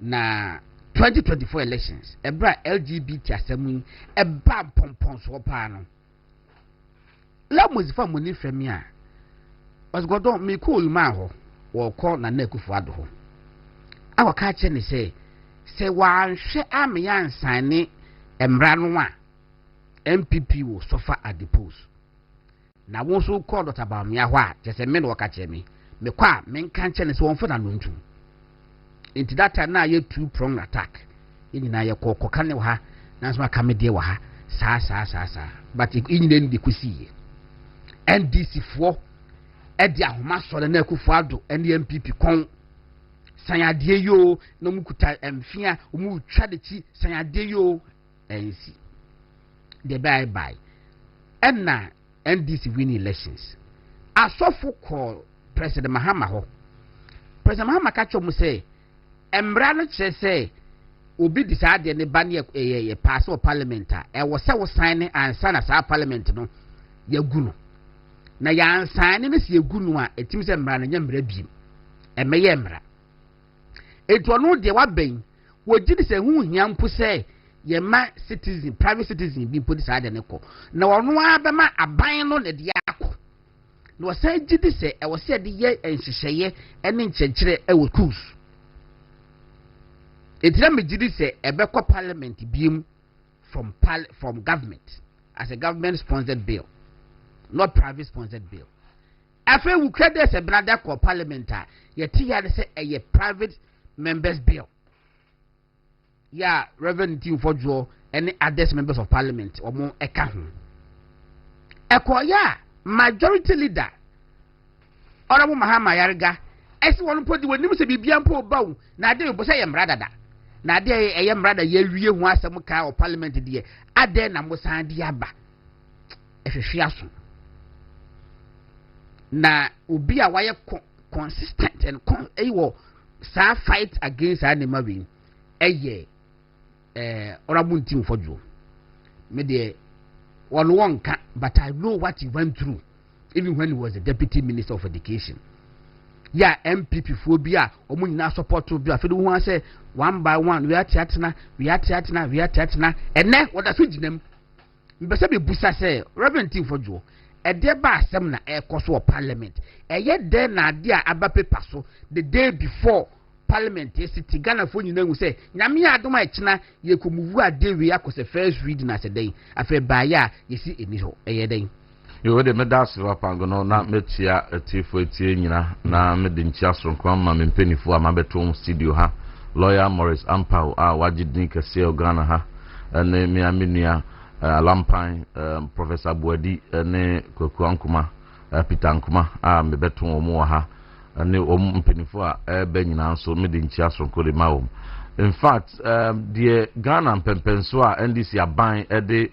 LGBT honsem akowi no abeya clear emobia hu se NDC for de Ghana for adwin di agro NDC for anfa buoni sabi ani di anfa ma Ghana for won aye Ghana for 419 they say ohini bia sofu bia lawyer bia CSO bia media ni mpanimfo obi bia imam for obi bia odi NDC for achi eje wo mo propaganda to mu eye etwa ntro to President Akufo-Addo and MPP so yene ayeye Democrat ayeye Conservative Party Center Right Party yes so sanyo mane so nanso mpenifo nyina edi NDC fo achi a President Mahama eka ho no di animu no enya ya odi kese ma yes yen ene yes so LGBT nsam so no enei obi BS in trase sanse wo mo hu se sa NDC enya komapa enom di sa asem no achi na eye 419 na tumi bi na no mo pekeke enti no na so mo ye propaganda bi edi somu a edi tum futuro di gu ofo dodo na ani so enya eho aya odi koto abadi tiaye wo mo nya tumi enei ubisa we a we se bill ne cry ho dada ubisa we nso a we nso se eni ho yen starting ne foforo ubisa we a we se yenye ne curriculum very disappointing. Bra bill ye pass ye wie. We were hoping sen Kantempana Parliament at the Beko Akoma President Akufo-Addo. Emana actually na dwen wo ho so obe sign one sign nanka opening atro na no di sem dia ba Parliament so ma sign wi ntimo so mon ratify ne yanku ya ni mayemra anase bia me wo 1 or 2 bika e wo bibi efan bi ho e mon so samra President Akufo-Addo didn't even have the benefit of receiving the bill. Godon meno ka say Human Sexual Rights and Family Values Bill. And that's what the Parliament. Nobody submitted it to the President. And so this is for the propaganda. It can tell it to Ghana for BRGD say, one more send the bill now come President Akufo-Addo and President Akufo-Addo unsigned. Godon meno ka say, I am telling you, sir, the bill is still sitting in Parliament. It was never sent. No, but how did you? You bring a point of departure. No, because you see, you can have your opinion about perception. I don't know the your perception, but the fact remains. The fact remain. How can you blame President Akufo-Addo of not signing a bill which was not presented to him? Okay, so I don't know some American. But I remember say, President Akufo-Addo. Omuko baby, I think omuko peduasi. Emma, almost say Speaker or Clerk of Parliament attempted presenting or delivering the bill to presidency. Abrana omuwo peduasi. Enti oman receive, and then they have to send the bill. I just had it. Propaganda no na American. Now when your admission letter. Me who accept your admission now, uncle school no. Okay. So who can't say what they call. No one go to Nipa now the coffee. One for man. Okay. And na nyina no, can propaganda in this for year. And that is why Mrs. Bɛkyerɛ will say, if the bill is still in Parliament, it goes in Parliament. It goes to show say President Akufo-Addo Nsanka. Okay. And nobody should even blame him say one sign because Nsanka. Why are they Nsanka? Because you pass the bill ni ya.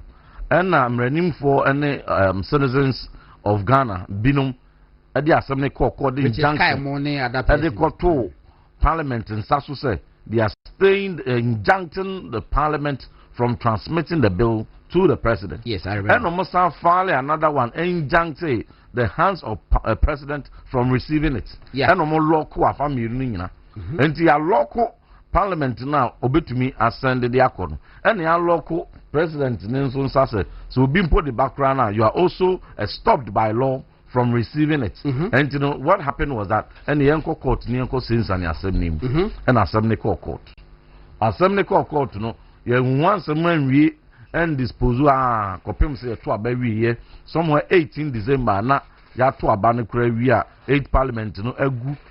Sabre no yenyina wo recess wo maybe you know afrim ofie wo abesa baby you know bo a ho say on the eve of 7 January no obeba no ya beso in the Parliament had expired and you know nya bo apayo say obi answer your friends bill ni mu ansign that legally we have to settle it. Okay.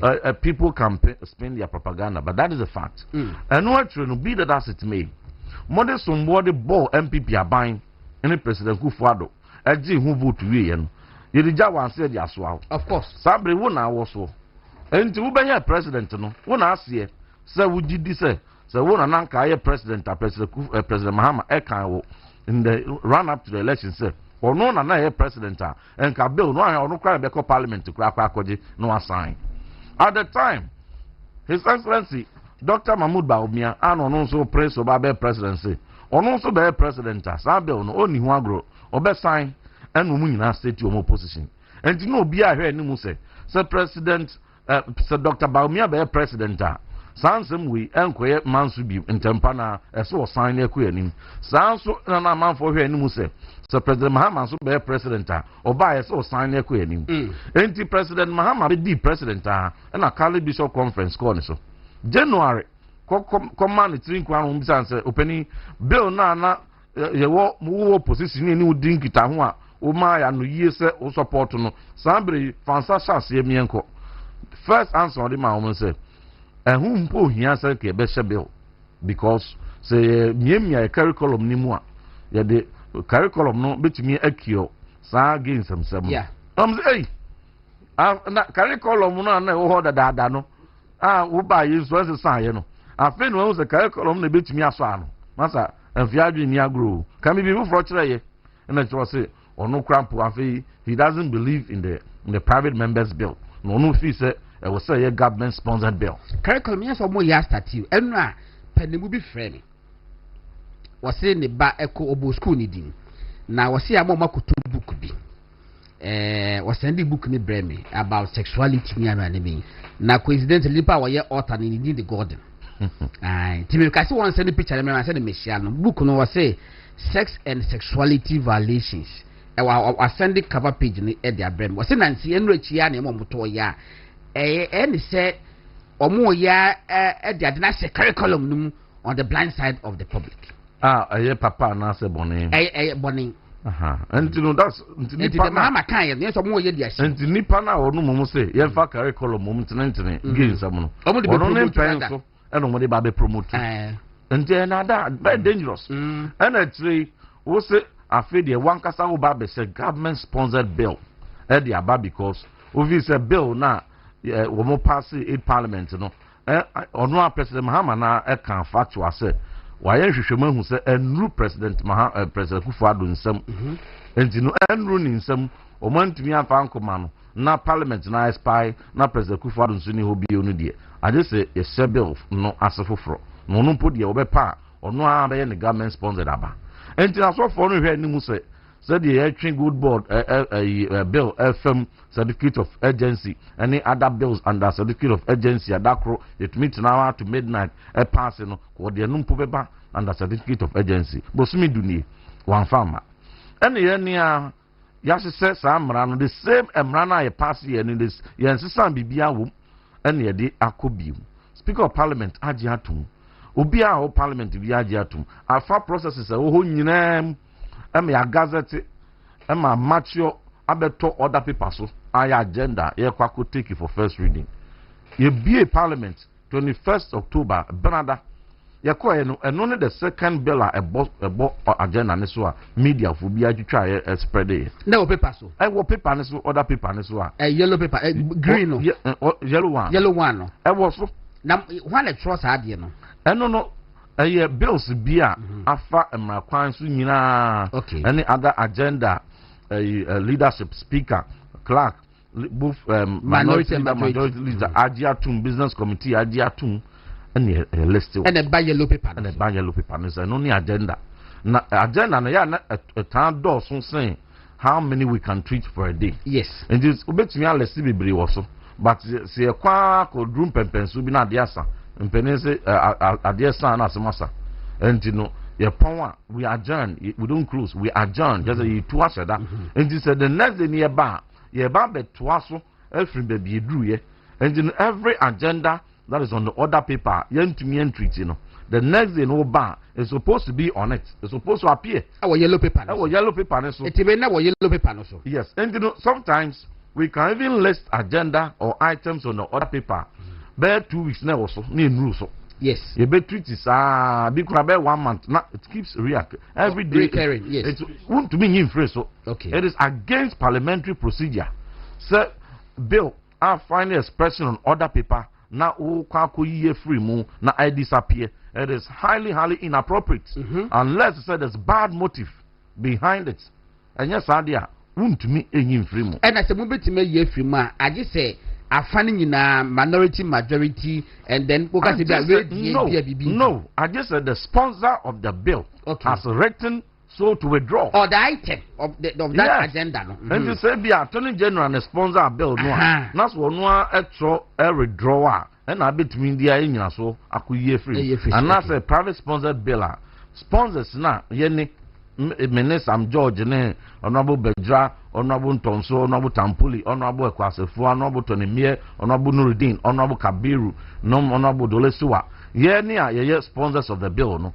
Ye ni betumi atro say we are withdrawing it. Answer we ye free other people so. Enti na appear ya ye ntumi anu aye pon ye no. The understanding was that Benada no ye ba beto so. Benada ni do wo me do wa eni so. But maybe now council and make up parliament, you know. And sana leadership aye press conference. Emma hono majority leader aka ohose omo ayi bill na free mu na bill na kra no. Ekoto odwa no mu speaker hu ye onu hu ye ni mpenifo ni na hu ye no obi ase ni wama se wom na efri hin na be se mu na hwan and de be se mu.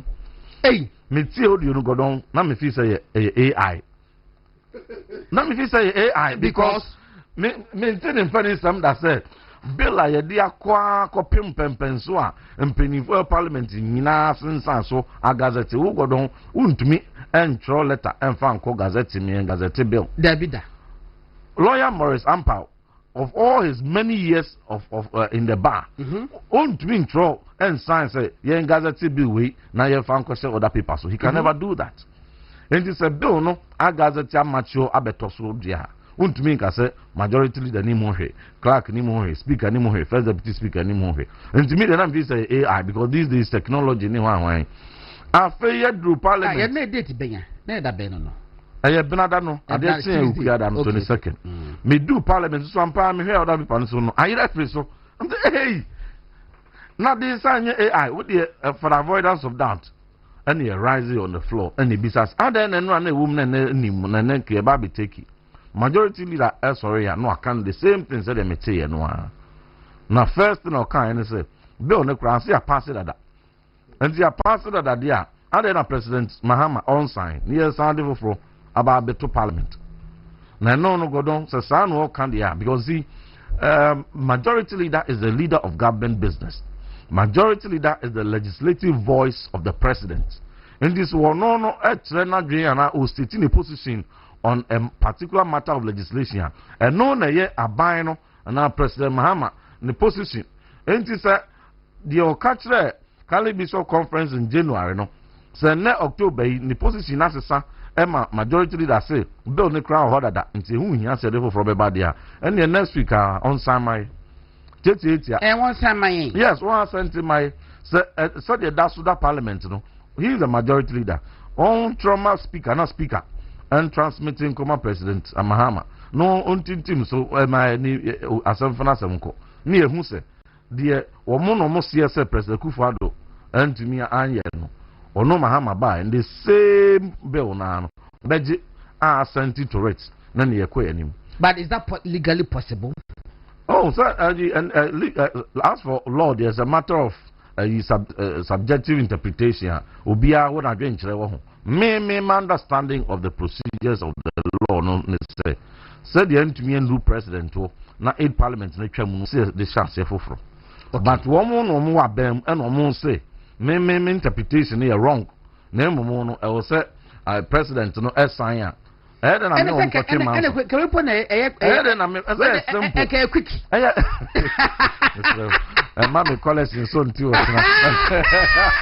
But quick English. Nanka, I say, woman now of the Master, I will promote dear what promote the baby Boma when ya. I know the what you are saying. Yeah, queer anymore. No, Cassandra. Macau Parliament official website. And I make sure other people. Since I'm mobile. Akalan Patrofato official website. Any other people in here. He said, I'm because I make sure picture.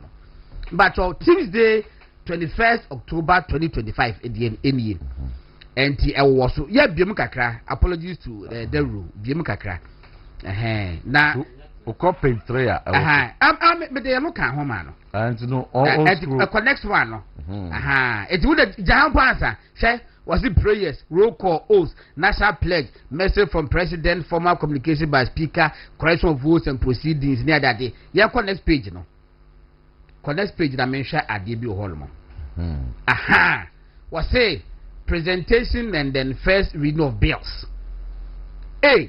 Property Rights of Spouses Bill 2025 in the name of Mrs. Patricia Page, MP for Asokwa, and then Mrs. Elizabeth Ufosu Ejare, only 3 minutes alone. And as you say, next one, B.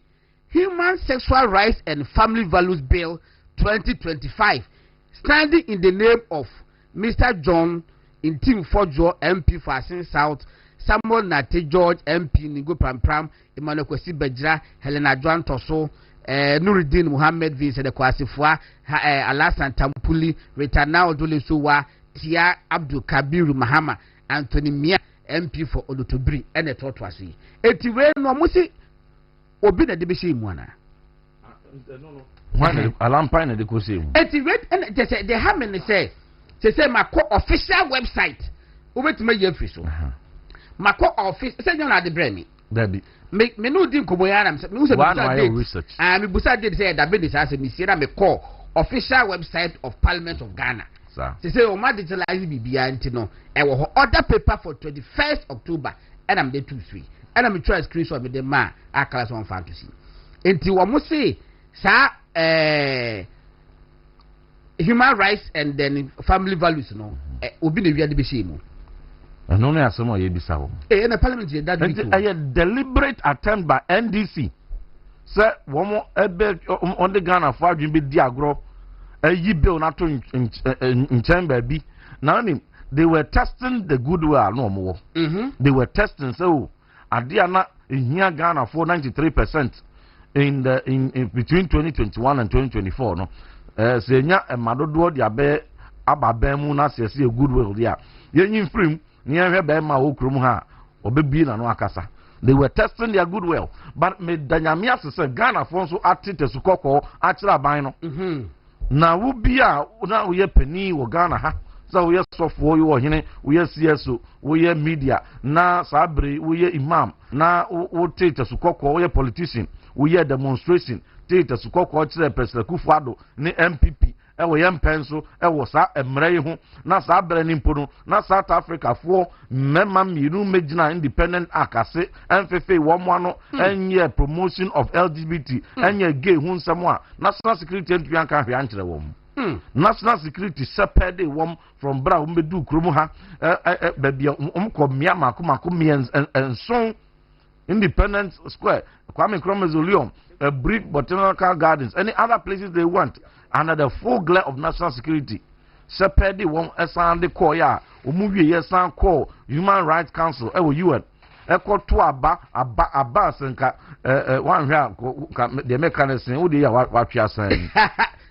Aba full pass eko to aba se UN LGBT hun sam no podi ye dwane ye to no mo dwane say we are abstaining away from our original position as a country. Say we are against LGBT. No, they ran away from under President Mohammed's tenure. Now we no nyina na say wo se waka wano atum na wo nkasa won tete sukoko dia. People will question your integrity. People will question your credibility.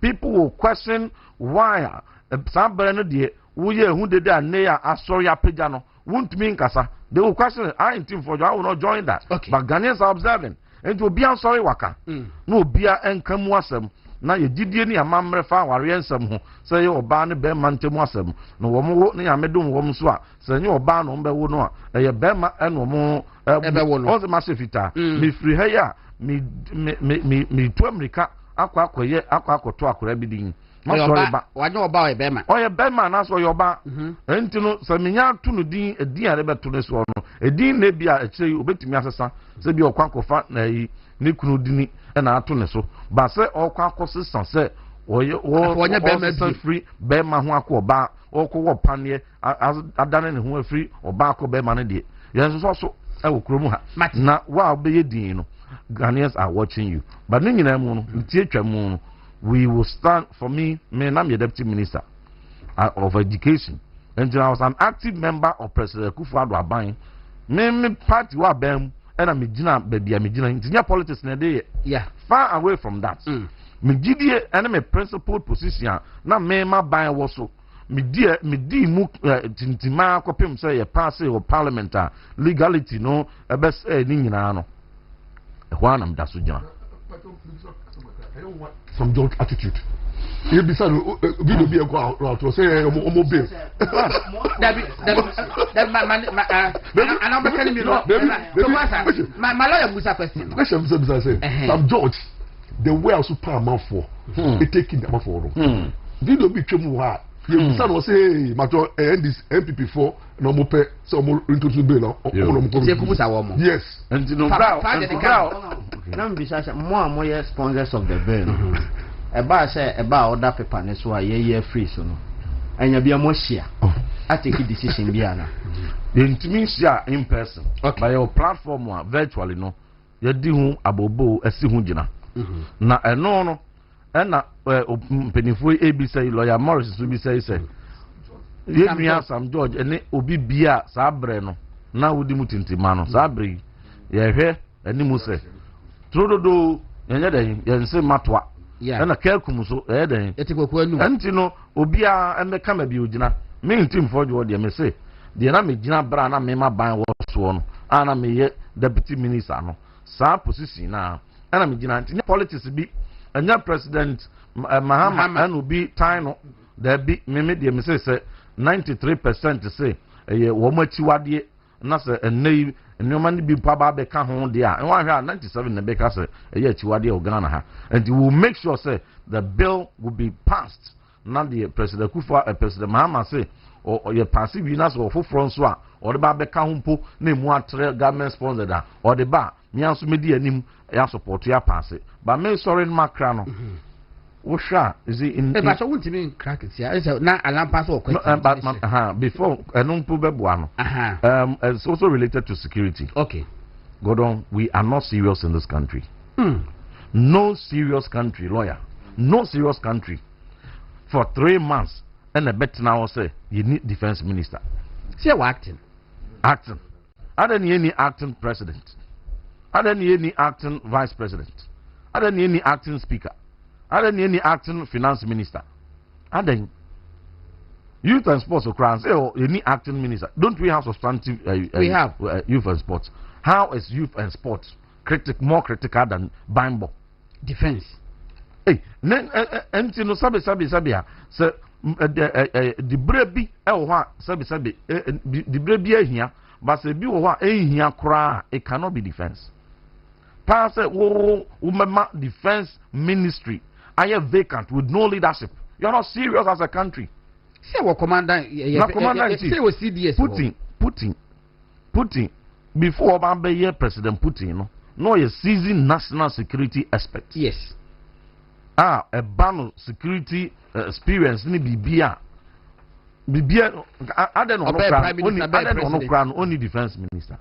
Show more apparatus, the might of defense. Show United States of America. Look at the might of Pentagon. Look at the might of their military. Secretary of State. Now, almost Secretary of State. That's how was Secretary for Defense. And then 2 big positions. And then almost bang Monsem. That's Ghana. Almost our Secretary for Homeland. Yes.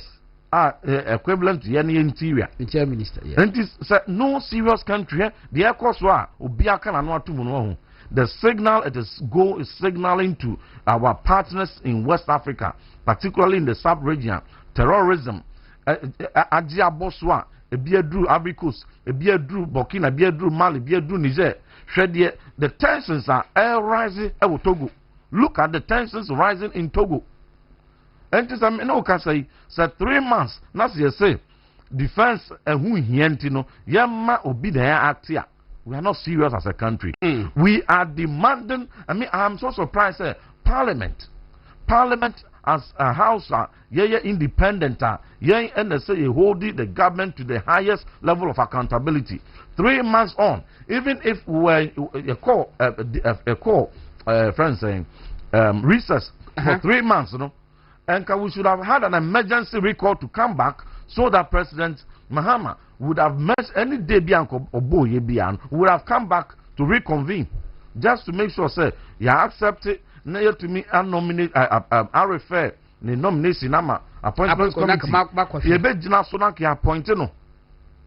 Even if Sankwadi will be for Fryer, vetting than ever, we would have done that. Now 3 months on, nearly 3 months. By next week, 3 months. And you know, question me be say, you buy one some any here, President Mahama now. To appoint justice. Yes, they are in a hurry to appoint appeals court judges, high court judges. And you know, how can you have justice system without defense?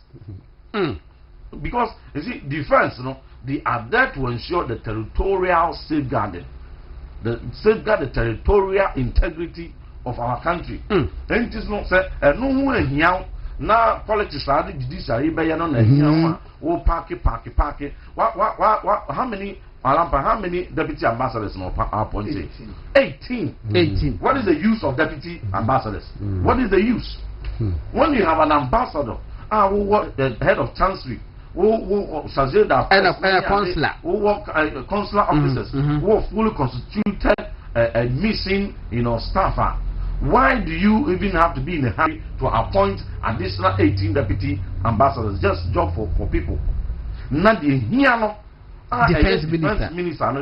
And you know, start bridging anybody who is serious about security signal. Ghana, we are not serious with security. You take security and defense matters seriously at all.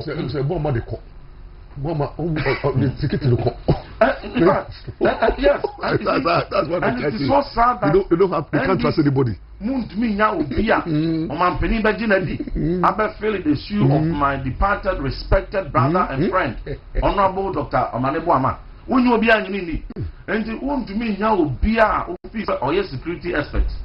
Want me now be or member or parliamentar. What did our defense? We should be this on our Gaga. Solid guy. Yes, solid guy in defense. He's one of the most solid guys in under NDC. What is a man a bit behind the camera? Dr. Zaneto Rollins, a solid woman on matters of defense. And no for honorable Tobunumuya, why a retired police officer. And you also need security. Even if you are looking for technocrats, our non politician. But or yet technocrat, only the NSA security in Kwampu and whatever. The current national security coordinator. See, a former police officer. Yes, he rose. He's the commissioner of police. The commissioner of police, very seasoned expert in security, into cyber security, security operations, intelligence operations. Commissioner Abdurazak. And you will be a solid. I say what the neighbor or no submit to me. You man come. They even have retired army generals. Almost younger. Energy. To me, so and you know all these are there to choose from. So why can't you trust any of these people? Now you know this will bring you a being see that maybe a penny lawyer or somebody or 58 years. He's much older than me. Minim se bi awate wo kurum ha yabakwase mu se entukwa bi asi ha emma 23,000 African akwakoto akoye refugees ewo baby fufuro anso gbenyiri die ya president na feature 10,000 koye refugees ewo Burkina Faso, 13,000 koye refugees ewo Ivory Coast, 48,000 and umudwani free umufi displaced. They've lost their livelihoods, they've lost their homes. Same way AC or MPP Abanswa, Yenya Ason and Tanakruma. Yes, Honorable Asafo MP for Bosumi Frehon, Deputy Ranking Member on Foreign Affairs. Echo Share. Madam will be sending message from immediately we are demanding, say, within this week, President Mahama must appoint. Within this week, President Mahama was appointed defense minister. Not just say, ono ankasa no omfa o man no bam no sabi ya ehia no okay hwede esi o sampa hwe boko dia yentumi ka ho asem wiye hwe galamsey now galamsey has become a complex national security threat very highly sophisticated. There are some concessions in forests, some concessions on water bodies, some concessions elsewhere. Obekono foreigners be bring Obekono terrorists ne go. Obekono militias kura AK-47 weapons mu kura ne kura no. Yeah, security forces no NB. Somebody is ready to collect the gold. Please, let's get serious. Bible is all we have. Go on. Say you need diagro. Not one threat. And to say Timaya, we are all one. You will be Professor B. War, University of Ghana. I was saying, say, na anti-LGBT and na mati brofunka. Lawyer was informed when most Martininka. Okay. And in fact, wakikane ho pa. Ne bofu pa. In fact, within this week, you're Teninka. Now the coming weekend, so you're better than Campbell. Okay, Martin. And the Medanase, so lawyer for money, he's very consistent on this bill. Now I'm say speaker back ben so is always consistent on this bill. That be now Obanswa will be a better than Ghana has said. Oh no, on so okay. All right, Mr. Darcy. I was a lawyer John Intim for Joe, member of Parliament for. Go fight me, Mr. It's ready. Young crabby, I say, one cocoa beer in the manor, and crabby, I say, one cocoa, and member of Parliament for Ascent South, and not yet Tenicano. Castle, Mamma, I remember. 10. Oh, you baby beyond. Alampa member of one answer my color Yawana. Said I would get to a Binanka or no, what finalized than my La Malquine. Okay, at Alampine. No, we didn't see the Aaron. I'm a karma from Pomas. Mrs. Tapini, a lawyer, and I'm a Jumamana, and I was saying, maybe Aaron, yet TD. And actually, file a statement of claim, and I make a stamp of the boss was all the Cynthia. Oh, Cynthia, you won't say Cynthia, too, Cynthia. No, Cynthia, Aaron, no credit, man, kind of Aaron. The Aaron, Bible, review. And then made them a topic because of the issues that is happening in this country. Okay. Medical pictures in a lawyer as if me free a queance. Ufre queance name will be Pia Brim, Ufre Brima name will quatch him da. Me kotoku de she me kotoku ampufu entria me din sama ngoma. Inti oda eya hinkru e ho na ye man hene ete. Inti achem da ye mfe diagro. Prior to 2024 election, a year contest of Galamsey, a high-teen and for demonstration. Yera Mahama, a solution, a buyer, Baumianso, the Nedi 6-pointer. Ghana force Baumia, the Nomunini, Omope Mahama, Diano, of which say consistently we told them, say, Mahama, Diano, and ya dear, a feasible. One, or say, Obe Jai Omao Yachi Obnon Wako campaign. Na Machere Papaiska, Machreniska. Wakofoma ko too good abreme onunu nim baby a good no wo memete dem ye campaign yatima che papa ye okofom no wo se wo be gyaa de okofom no wa be che me fair enough na wo timi wie na wo gyaa no na onye skani mfiri me hobi obekwanyi obekofom asa ko too for good no so that akala almost say ayi home bi wade no wo hwe social media na both YouTube and Facebook oma complain mo say home bi ma check ha no ma ewo baby nti patcho me sere ma mo hwe ma me meso monitor no so another promise Mahama make ya na anoye dem pa na say so the AI and the AI no or the be fight Galamsey ye hu di akosi eno mponye problem state of emergency wo dwane ye nya to abana ma na wi ne promise no mfa nya adwuma ye de ye hwehwe ne say Galamsey no to be ye de ebitwa now Mahama na nsem kan ya o kan ye during the press media engagement mampani the media engagement o kaso na se Galamsey proceed ni kra no krom ha na ye use ni na se for na encourage na man mansin crash ni catch for the omasisi mansin nyina no eno mo de omo agi agoro imu. And today I'm going to demonstrate what is happening in Achimoda. Godon Pacho Kaima Minamiti.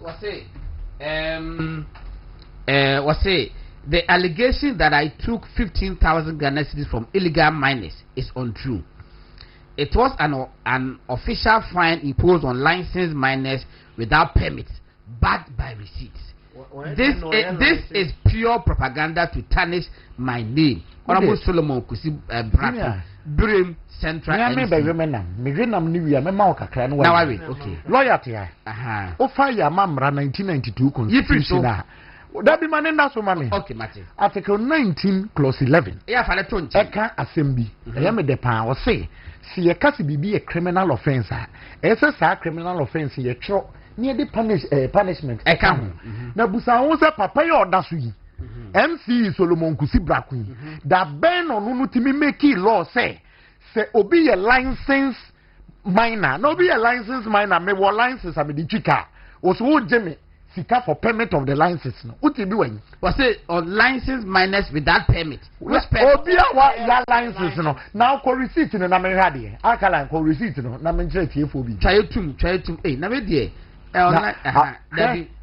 Over 6 million receipt. Receipt ni.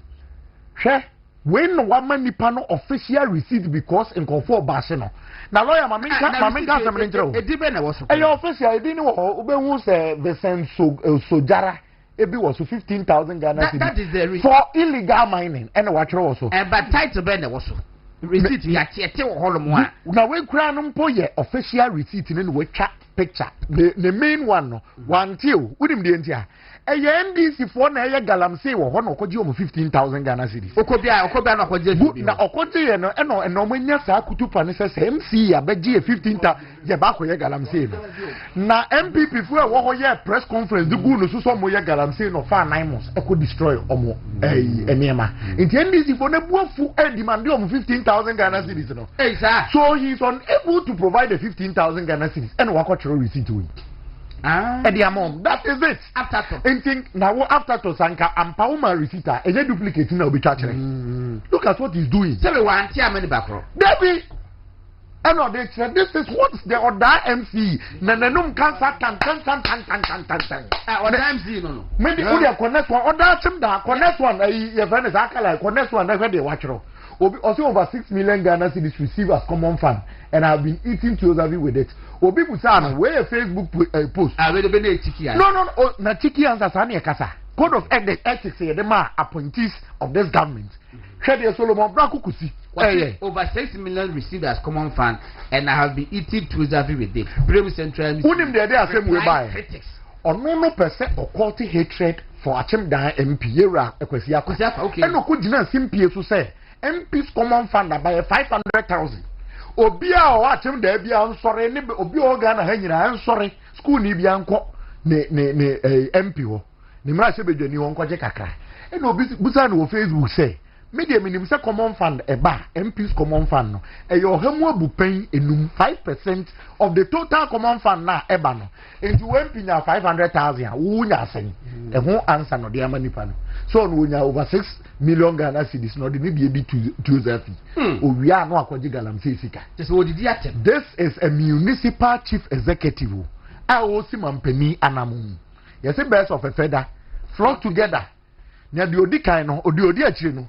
Esua de odi kan anamu na wo hwe MC we a o si mampani anamu enya ba bia wo se kotoku ahinkro atem da hwe ne nim a wo da ho ne bole ne galamsa a odi dream pa Solomon Kusi Brako na se mampani apabona na we mu de fi animum NDC for ora ba ye na se wo ye NDC ni a formula na simple 60-40 NDC 60-40 NDC 60-40 and I will be so back at say, or this 6 million or the Tuzafi. Nim Casa and Yasafi Casatan.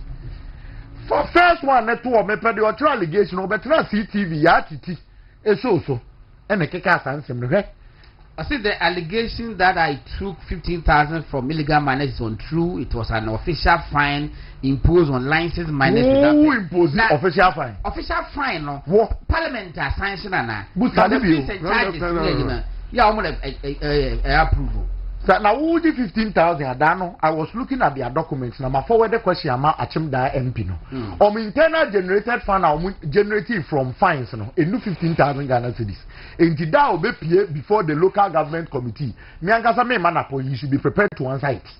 ada na otre wiase bokro no di dwirim saa adan ada o man me ya to amam sɛmo de mo mɛtena sɛ na mo gye ne sɛ de mo pɛ ɛnɛ brem ya ka so ɔkyema yɛ ma ne nsɛ bisi nso na sɛ potɔ saa brante we ɛne yɛde ne sii so boso me bɛn krin galamsey ɛne wahyɛ mu kutupa ɛna woyɛ ne party ni o na woyɛ ne party for na ɔgye 15,000 ma agye ɔmo nyɛ ne party for na ɛnɛ party for ne sɛ fabra Solomon Kusi brako fa sika ne bro fa sika ne bra 5,000 what dear adi ɛde ahyɛ wo ho ɛna wo ma yɛ nsu afɛn ɛyɛ Masa, next topic.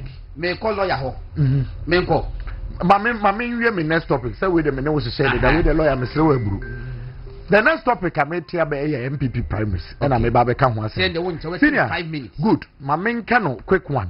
Me de bia maka say abane ye kwa akoto no over 200,000. Yes. Oto one. Me to one. MP to one. Now who there also were choice say obetu so obe support you obi. The member of parliament cast were declare was Wajiska. Charlie, that description is so bad and poor. We shouldn't encourage that. MP not taking decisions say it is his discretion.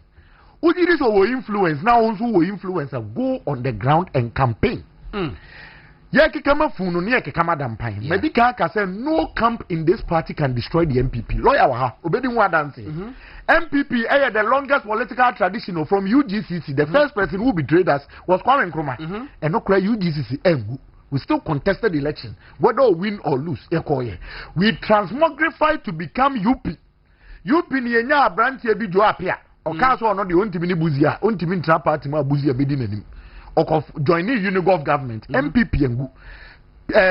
79 aye mucha ya pa wili number be Victor Usu number. We came back stronger on the 29th of July 1992 to form the MPP to make a strong case. 92 yanko parliamentary election. We stayed in this country 96 I call ye JH Mensa mudi yenim our parliament. 2000 we won power. 90 until the JH Mensa cast Kufoye Bancherada. Now the Nikoja so ayento. But still we won power. Then again 2000 2008 ye huntokwe si ye Alantre Martin ko midterms Obabak. Oko midterms. Unanya midterms when yanga. Midterms. We didn't pretend. In 2016, where we had no substantive chairman and general secretary, we won an election. 2024, or the movement TV, movement for change. Good. And now our say or your UP plus or say or your UP plus. Now you want to say na you did na Promax. Now senior, you could in say right short. Oh my friend. You could in say right short. To Jimmy. The MPP is going to bounce back stronger in 2028. We shall capture power. Go on, Medas in Yamisra. Aaron. And I'm Martin and Kanukutane Road. And our deco. Don't have friend or a lampine.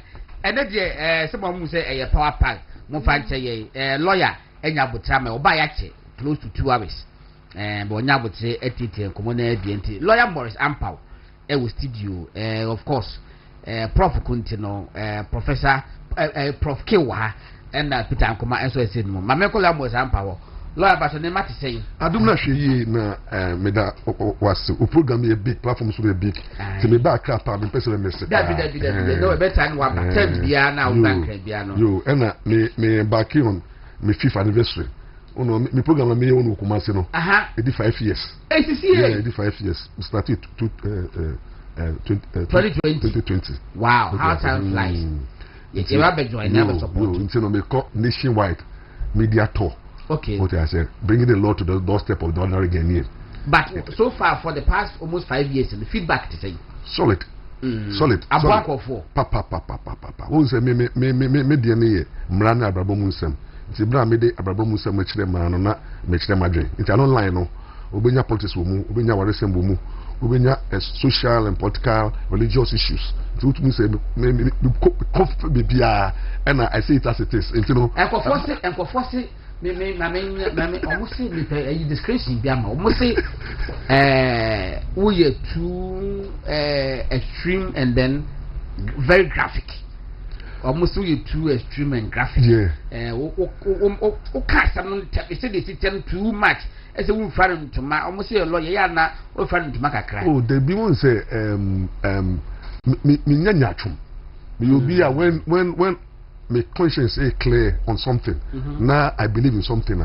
Me propagating with vim and a passion.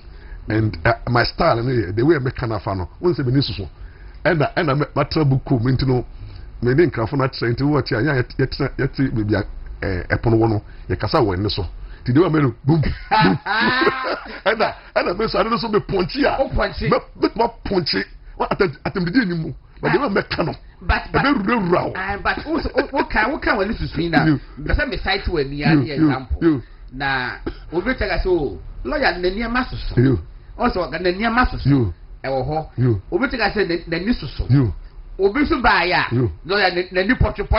And the near Massus. And the Nissus. And the near Potri. They are a year for national public consumption. Do not better say, Nani Potri, they can't find her. Okay, my style, no, it's my style, the way I make that makes news. Now, would the late Courage Kwasiga? Minimum, man can't tell it that. Okay, 101 in my life. Will be say, a friend saying, will be say what's that? Yeah, definitely. What's that? The nippy. Mr. I'm a catcher. So, a lot. I was sending a message. You are a former BA neighbor. Yeah. I'm a kappa. I see. Correct. You. You that's my style, and I think say a lot of people enjoy it, and I make life very uncomfortable for people who I can't bad. Watch, I mean, papa, because anytime I take anybody on the person's response in a way. Always I call I say when I speak and I criticize the ruling government, quickly and they respond. Then do you know Nipa often a pounds a mama of you only I say look at you, I'm feeling too. No, but they almost follow me at Mama Tasha me pa and I say look at you. And the NDC leadership, but they followed me and they realized that me influence.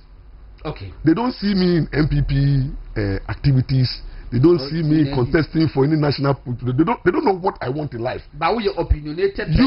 So I say it as it is. You know, they take me very serious on issues that I say. You know, the things that obedient to me cannot. All right, you. And Chief Justice in someone Abbey who take interviews and I'm a man and penasem that about a judge in Nina Abba Utie. Former Auditor General Daniel Yaudom Levu was said to say, and some more medical Uran, now your baggage in, baggage out. The Ecoso, President Mahama Baye, a number of appointments I want to make you and their Baye High Court judges. And Regia, no opposition leader, was in and Anando was packing the court. It will catch a NDC for lawyer for said, Omunya ready. Now, obey President, what the NDC for lawyer for the bench and also. The air could swing in lawyer, we a lawyer, seasoned lawyer of at least about 20 years standing. At the same. And this let me take the oral issue. It was a nice idea. Okay. Say we must go after people who loot states. Yes. And who were good idea. Now we're good intentions are umbre. And I normally know anybody say now what you don't do propaganda with it. And because now near be mono opposition, you must be very careful the way who raise the expectation. Now, all around be a political tool, a political propaganda statements are NDC led by Sabuda Dato and other people no champion it as if they have evidence that amount for ADC I say it will recover all routes and I'm not Ghana for dream I Ghana for believing in it. Now, I thought say after my propaganda now we winning no. Now I go on from.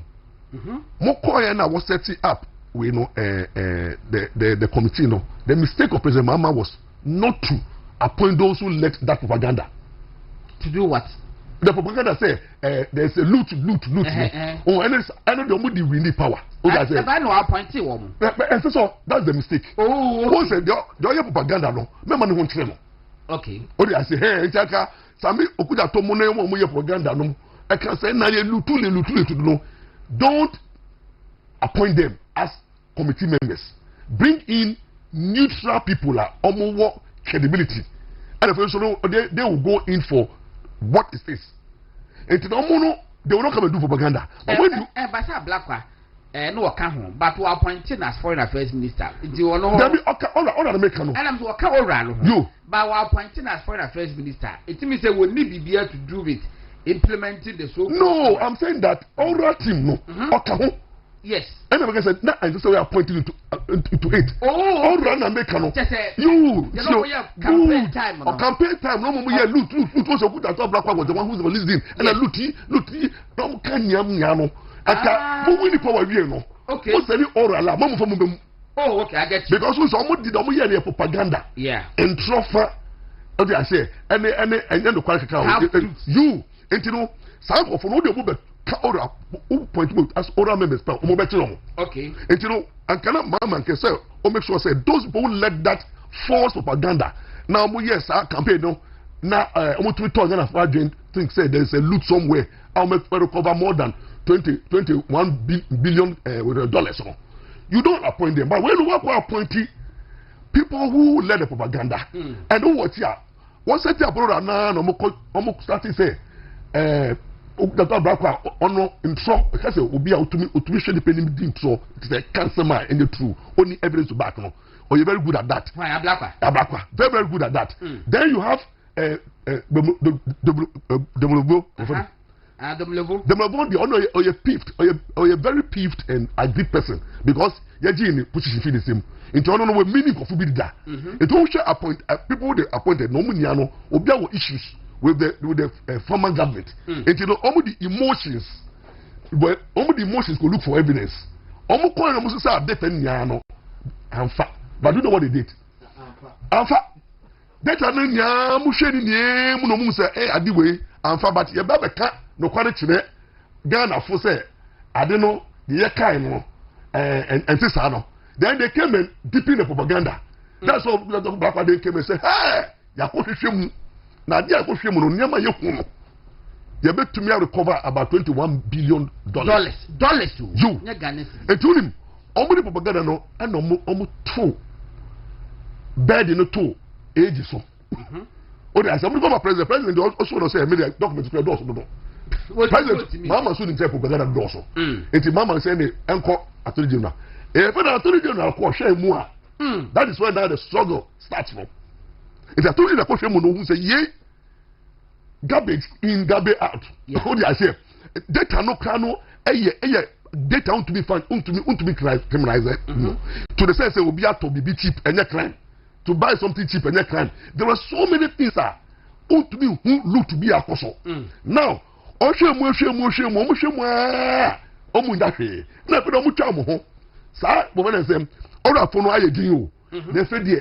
expectations of the man, the ordinary Ghanaian and NPP, NDC for no say, NPP for no sika internal. I said at the end of the day, no, IG, NJ, Minia, there you are mobile, and I will have AG want to say, AG only the power to jail. The Attorney General does not have the power to jail. In fact, the power to jail is you can find it from the law and the judge. Yes. Judge and the law in the jail. It is a muka say, agent no ko jail, and then politicians say, and I'll jail you, and I'm your emissary. Because you don't have the power. Yeah, you don't have the power. It's the law that jails. Law no can say who commits offense. Young jailing of 1 year, 2 years, and a judge if you are say who either jail or fine. And now be go and men where's abonibu. Now, and see, our mom who say aging and say jailing kofono.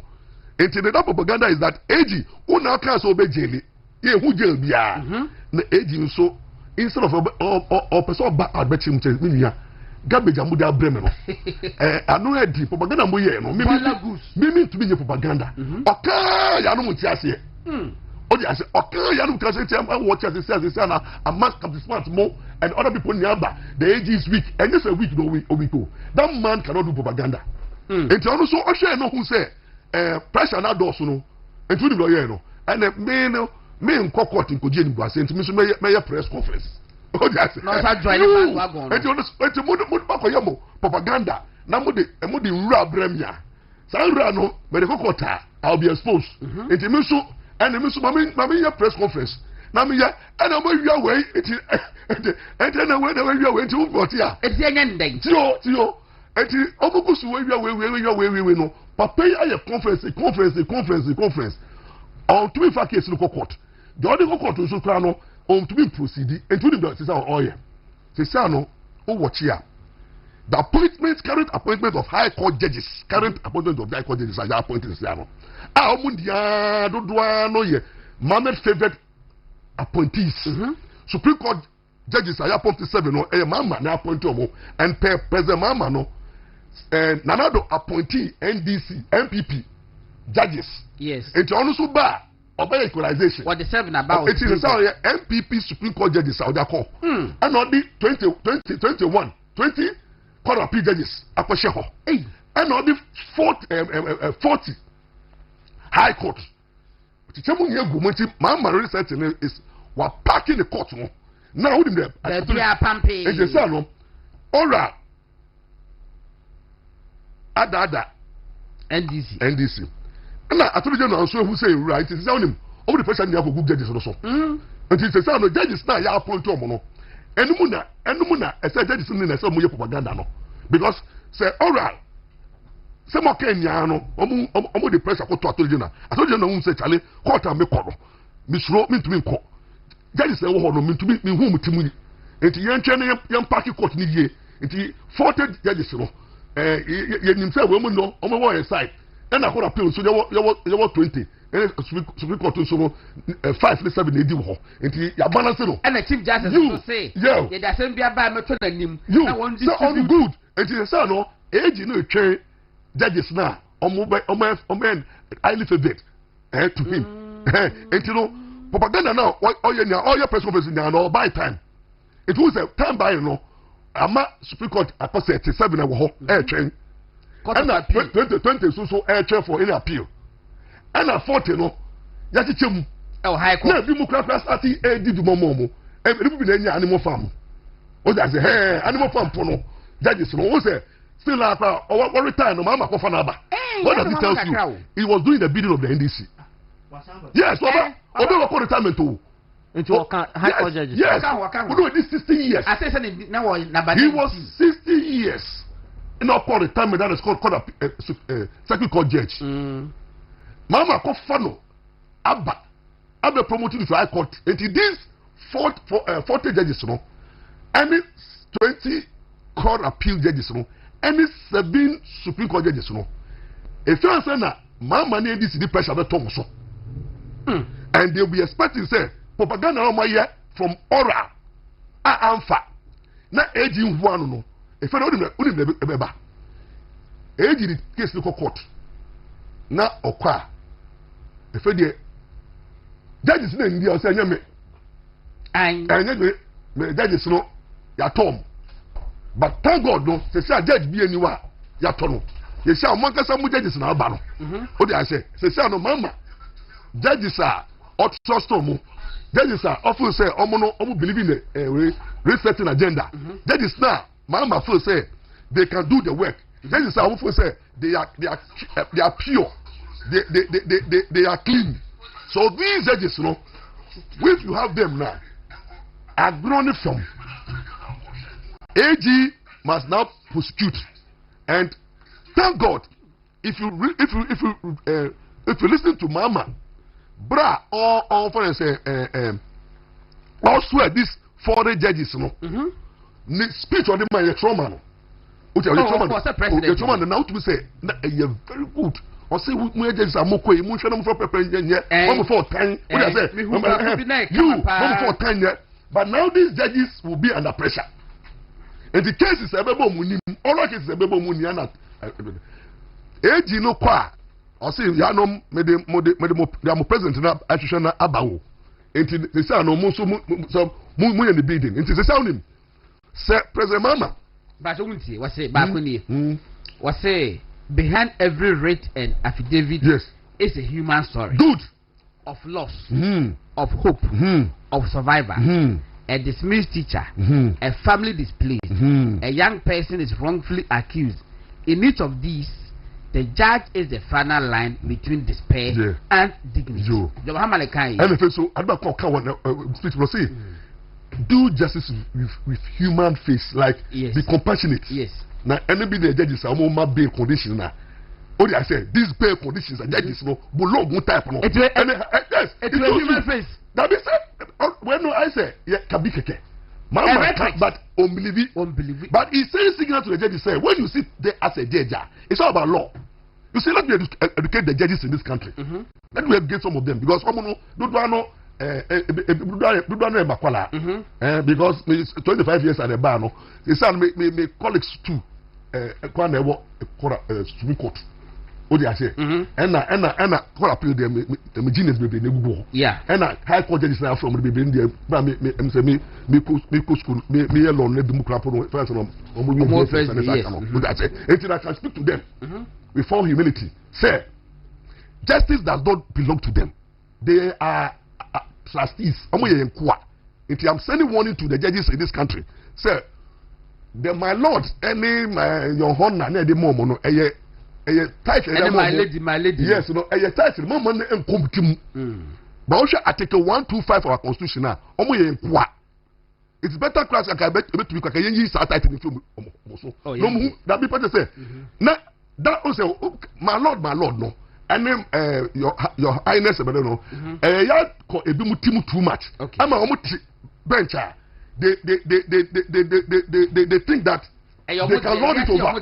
But under Article 125, no, and I read or see justice emanates from the people. Yes. And it shall be administered in the name of the people to the judiciary. Yes. But you know, it means that the judiciary, you know, trustees. Yes. What I say? And trustees, no.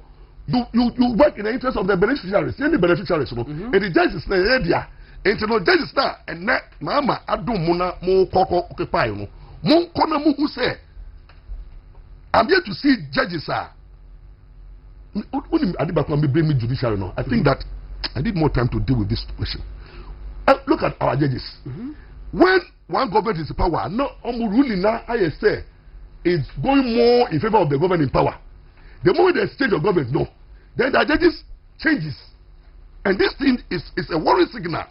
A worrying signal. If I look at the posture of some of the high court judges, when look at what is happening at the high court cases, no, as if anytime cases come and Attorney General is in the matter now, some of our judges, I don't know whether the law is being applied and let's satisfy the power that be, because Usha animal judge yeah only ruling animal farm judge you know what we say na onim say promotion bi ba enti this promotion no judgment or dey buy no and pa so yare wode no enti say we are judge currently then na unso be ye say why my judgment na nko yie now bi akisa nka general association e condemn judgment no NDC for lawyers and sympathizers are condemning judgment. In fact, a new term in civil society says a judge doesn't deserve to be a judge. Yeah. I'm saying now, if such a judge, Mama, what to make a fund from retirement, then you know there are a lot of judges, lawyers are almost young in the system, almost per high court. What bypass Omunia, picking, obey our retirement, it means that only new agenda. It means that who believe in woman and why you ain't you know I catch my animal farm judge as some other the coffee na man rewarding me the reward and say but I never try animal judgment no and I'm telling you this animal high court judge no that may yen wo me the petition call am I can review all the judgments animal farm court judge yes because yes I was a friend akwa Ayakwa, Sambolakwa. I think so we must begin to look at from district court. Yes, the ruling. You see, Usha ruling by the ruling Biano, it doesn't apply law. Or apply emotions and pleasing the governor a day. Because for him the ruling to say MP Bebresono may remind thee in Kofu because we did another attempt. And you know, me remind both because somebody did and this attempt. That was the ruling. I was in court. And the ruling is based on assessment by the government of the day for promotion. Yes. And not the law. Okay, I say, such a judge, what you need to do is that young qualified rulings are one man. Ubon say animal farms be brave ruling, no bear animal farms rulings. Why Napoleon? Oh, the better. Now, wait, I call judge. Why animal farms? No, now, Asare-Bediako training. We need a special training, judicial training, no school, because to me, no, me show the judgment now. Grammar no grammatic errors. What do I say? Construction legally, no, it doesn't make sense. A disgrace, and I'm so disappointed in the judges magistrate association. Say, mo call a good minimum as say, mo call conference, no man discuss it, animal farm judgment, no, and now judicial council. But still a issue. What says I go into their records. Say I tell you, I say remember I say meet with say let be misconduct no na oye bibia HSL let for bona. We you feel it good. Okay. Do you know affected the image of the bench? Oh, you know, you feel uncomfortable because in fact the ruling what you call law school and then law school student be a big man market a feeling. Oh, I say, law students will not back in a feeling. I see. Oh, and that judgment should be expunged. I think say we need to from our records. I think we need to file social rara. Oh, I say, hey, nake abonye mono one of the relief I don't say nake some call high court. Okay, for filing social rara. To pass it. Mikutaibu was here my checking. You. Was say GBA president. You. Condemns judge in Abronye's case for quoting Idi Amin. The president of Ghana Bar Association has, Mrs. Ifuagati, has condemned Circuit Court Judge Samuel Bright Aqua for referencing the remarks of a dictator in his decision to deny bail to the Brown Regional Chairman of MPP and now what to us why and also the judge also quoted from George Orwell's Animal Farm saying, "It is always said that all persons are equal, but in practice, it is not so." Courtesy George Orwell in his book Animal Farm, one of the commandments is that all men are equal, but some are more equal than others. Translated into this case, all men are equal, but some are more equal than the others. Now, if you get promotion, that's exactly if you get promotion from the president with this kind of ruling, yes, at retirement too. Now we have people, we have a lot of district court judges and circuit court judges are almost younger. They have the strength to be promoted. No, what also? I call for beer or you retired. What do I say? What's our bones account legally? No, what bone? Sir, Black Stars will win. You were players or my Bob Black Stars. You or retirement. You no more positive influence. Intermediate and day. You can say Black Star players or my Bob Boy for the past 20 years. Why near man call can blasters in Hona or motivate your man? Maybe say mobile system and appear dinya. Never be the best support. You because of positive influence. Yeah. By our other players, if you are both dinya, won't you mean as a moment kind? It's rain call positive rulings. Yeah, we say a landmark rulings are a year better as stand the test of time. Look at look at Justice Tokunumu rulings. Look at when they say that is our retirement. Supreme Court rulings. We have a lot of high court judges almost retirement rulings powerful. We did this. Now, Yamra Tokunu I don't know over 3 minutes. Yes, barely 3 minutes. Okay. Tokunu applications to challenge. Yes. Yeah, we know. Me were mixed feelings because I'm feeling very sad for the current CGI appointing. It's a good material, and I like him for being a good material. Very, very, very, very knowledgeable. Okay. Within Huni, and the Supreme Court was very early. And now the judgment you very good, but politically no. Why tainted? Tainted. And that tainting also I say like what could junior dear. Also I say oh ya will be na say be the problem is that opedi ba for bone be nyame ye he say we say ono na maame ne challenge no say man yeso in ye man be di made now ono no so na okọ ekọ panel judges I bet tell that case so until the problem is say yes all the things on the panel judges now bet case so until the first challenge is say when you interest you ko pam me until me na judges and another problem we face here betrayal only be betrayal ba once you are appointing no there are other judges on lobby you having Kolendi you having Puamamu yes you having Tankomo they also have interest yes until almost good until no now the question the problem that you are going to have in here say no the case no challenging the constitutionality and the legality of his appointment plus committee no yes that other committee now who don't say just I said will be out won't be panel yes so omuka coup d'etat no ho I say won't be panel won't be panel Buaman until they are off now almost support to no when they say tanko almost no be our purpose no and a Kulendi super purpose no o dey say to most every and before then no previous application before Supreme Court no Kulendi mo tanko mo patina so you could say Bafo Boni has been appointed certain particular panel will be constant case will be say na NDC for complain say brown and the war no there is this 70 we say tokolu so panel certain people are they be 70 no sa panel na mo try tokolu kiti so mo bogu nia no what we say you no Kolendi bo mu tanko bo mu there are people be mo mu Puamamu bo mu Asare bo mu now problem current this be facing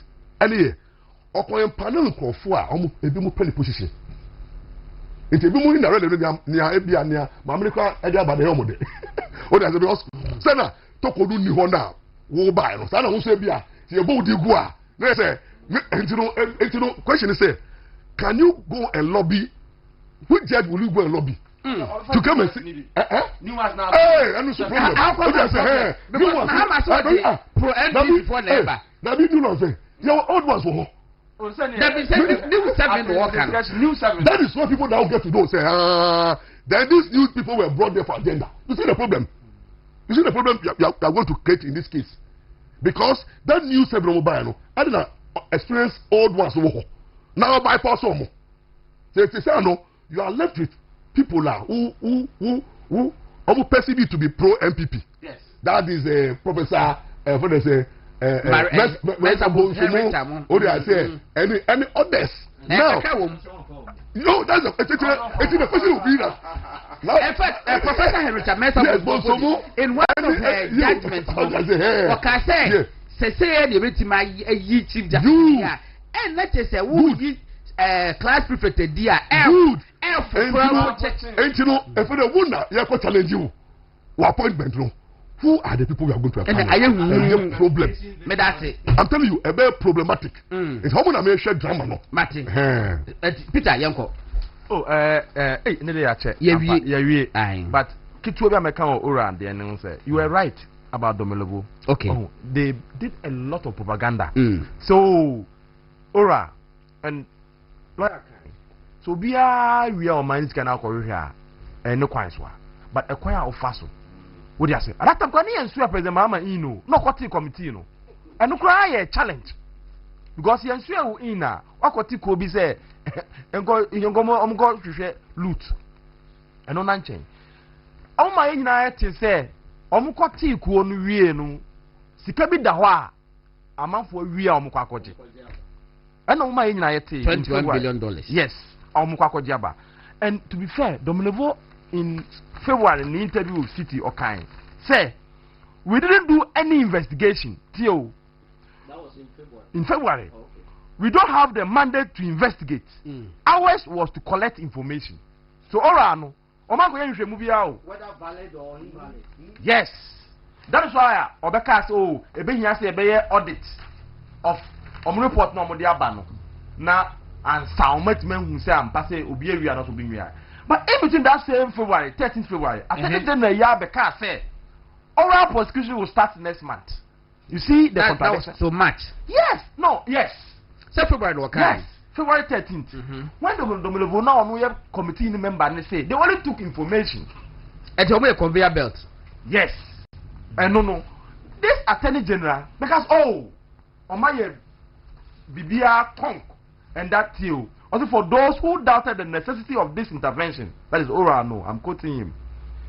The 2,417 complaints received served as undeniable proof.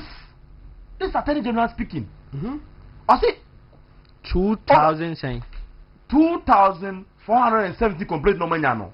I say served as undeniable proof. Where would these individuals have gone if President Mahama had not set up the oral preparatory team? Unquote. Well, and when the workers, they only took complaints. It was just suggestions near Ikeke. Or say, on best started prosecution next month, that is February 13th, that is by March, they should have started the oral prosecution. Up to now, on year. But you see, all kinds of complaining here proves I'm passe or many enough, you know, started prosecution in United. All year the press conference about oral. That way. And no, October 21st. Many national.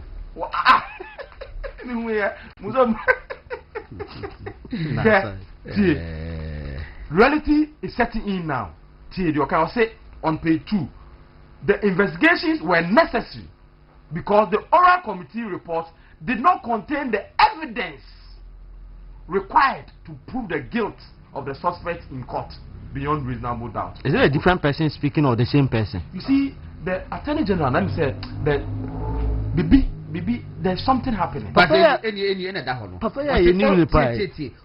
data included garbage entries collected without verification. Yet they arrived at a phantom $21 billion. Ghana for you free so. What you say? And the Attorney General say, start the prosecution because proof. Say a man for a day, every year and now reality checks are setting in with who's and pa. I don't know, no man, we you know, bringing us some more in now. You see, meanwhile, this Attorney General on the opportunity be now we're demonizing people. Now we're passing judgment on people. That. Or they end it for now, Paul. We are calling that case now. Or they know. So Bank of Fan highlight it. Yes. Nyanda no next week. Any in the case of Dr. Kobrando for. The catcher they say why didn't you by doesn't mean say what you're guilty. On your guilty. Yanko. Prof Kill. Go on. 1 minute. Number Sabah. Now we track 2 minutes. Okay, Ora hwana me so me the band. Sir, yes say Auditor General's report. Yes. Infractions a woman around 18 billion Ghana cedis. And no, with the speed of light, President, any Chief Justice, any Auditor General, Asia say ye court specialized court. Near kwa kojisha eskane diaba. $21 billion against 18 billion Ghana cedis. Emudia hin here say yente fast track court. Between the two, no, Sasi can me no. Emudia hin ene fata say yente court a ebedi assembly tantem ne yaji sesca no. Deputy Attorney General ever catch say sa ene de say woto abanya de kra at a ridiculously low price enye offense. Umumra bia so. And so cantonment in Sase ye kujira obi fie ni ma ne ahwe na yesu eno kra kan garbage ne ka ho asem no yesu se asase we woto ne sika sei na ye value asase ne value na yese se yese nti ye ba ye beba beje sika na adana godo obi se o beje sika na free why na oji sika na free de okoton asase no e na woji free ni wa na se me na amato asase no na se sa na mo de ba de anka e de camera because na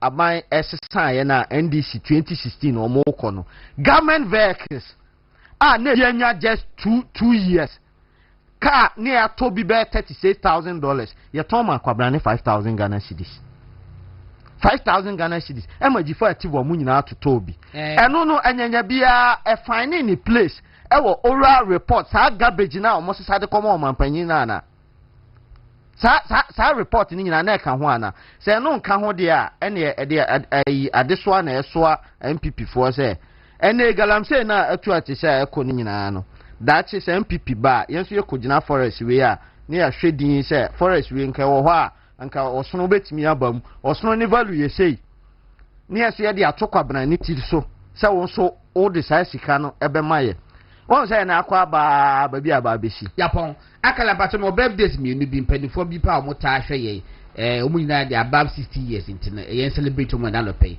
fato so we we so for panyi ye friend no Reverend Kwabena Jumo Opoku Reverend Kwabena Jumo Opoku of Bible Success Ministry ewo Asalam da haya and we 70 years papa nyami inshaw ye da wase cause we inshaw say there positive impact on younger generation nyina no ye da wase oba e friend na Abena Opoku efiye and was me ka say happy birthday anopa bia haya na wo hwe inti emawo happy birthday ese ene wadi 70 years and na from kra panyin ba ko so edi 65 years wono se fe no opanyin Kennedy Kwabena Agin Kennedy Kwabena Agin so ene bebia wo bia no patro se ma happy birthday and na Jane Adwoa na Jane J from Sarakodua Sarakodua ni sister inti no happy birthday to you Jane J and ye ma bebe wo bia ne ma happy birthday ebutafo ye damase bebe ampenfo beka hu nyina no ye di enkomo Michael Kakumante former deputy minister Ministry of Tourism ene ni edi enkomo na Collins Usama Collins Anwa Comensa Usama kwala kan gboni din so on the lumba asem no nani da botem it no Collins Anwa Comensa so ye no edi enkomo ene anopen ma lawyer cheche mu lumba asem echi be ye pon a ye betimi edi eho enkomo so lawyer so the special team yo lawyer so that wo so for ka gidi yo e wo sanse we ho family law we are family law me area ya family law and company law and Ghana obi ntumi record yebeba ebedi eho enkomo lawyer Morris Ampao we lawyer penimu pa obru more than 20 years into no you can see 25 years it just obru Supreme Court to cry say call to be called to Supreme Court now say was 15 years and above it was no 25 years and Danny Kweku do not friend Professor Prof K was Central Region Obaham na Professor as body mu ba se pa na asem atodo eda Peter Ankwamo so ebe kan ho ene de Awud Muhammad yemi apanyin opimenu papa efrim ntino o represent ye ema woko eyi ne do bibia se mo standard producers nyina no ye da basekrezo Kweku anope ye da wasese wa maye enough time see intimi any enkomo no standard producers especially and was Akala GH and then the was so na mabibiri pressure down so and so what me live up to the bill master AB Billy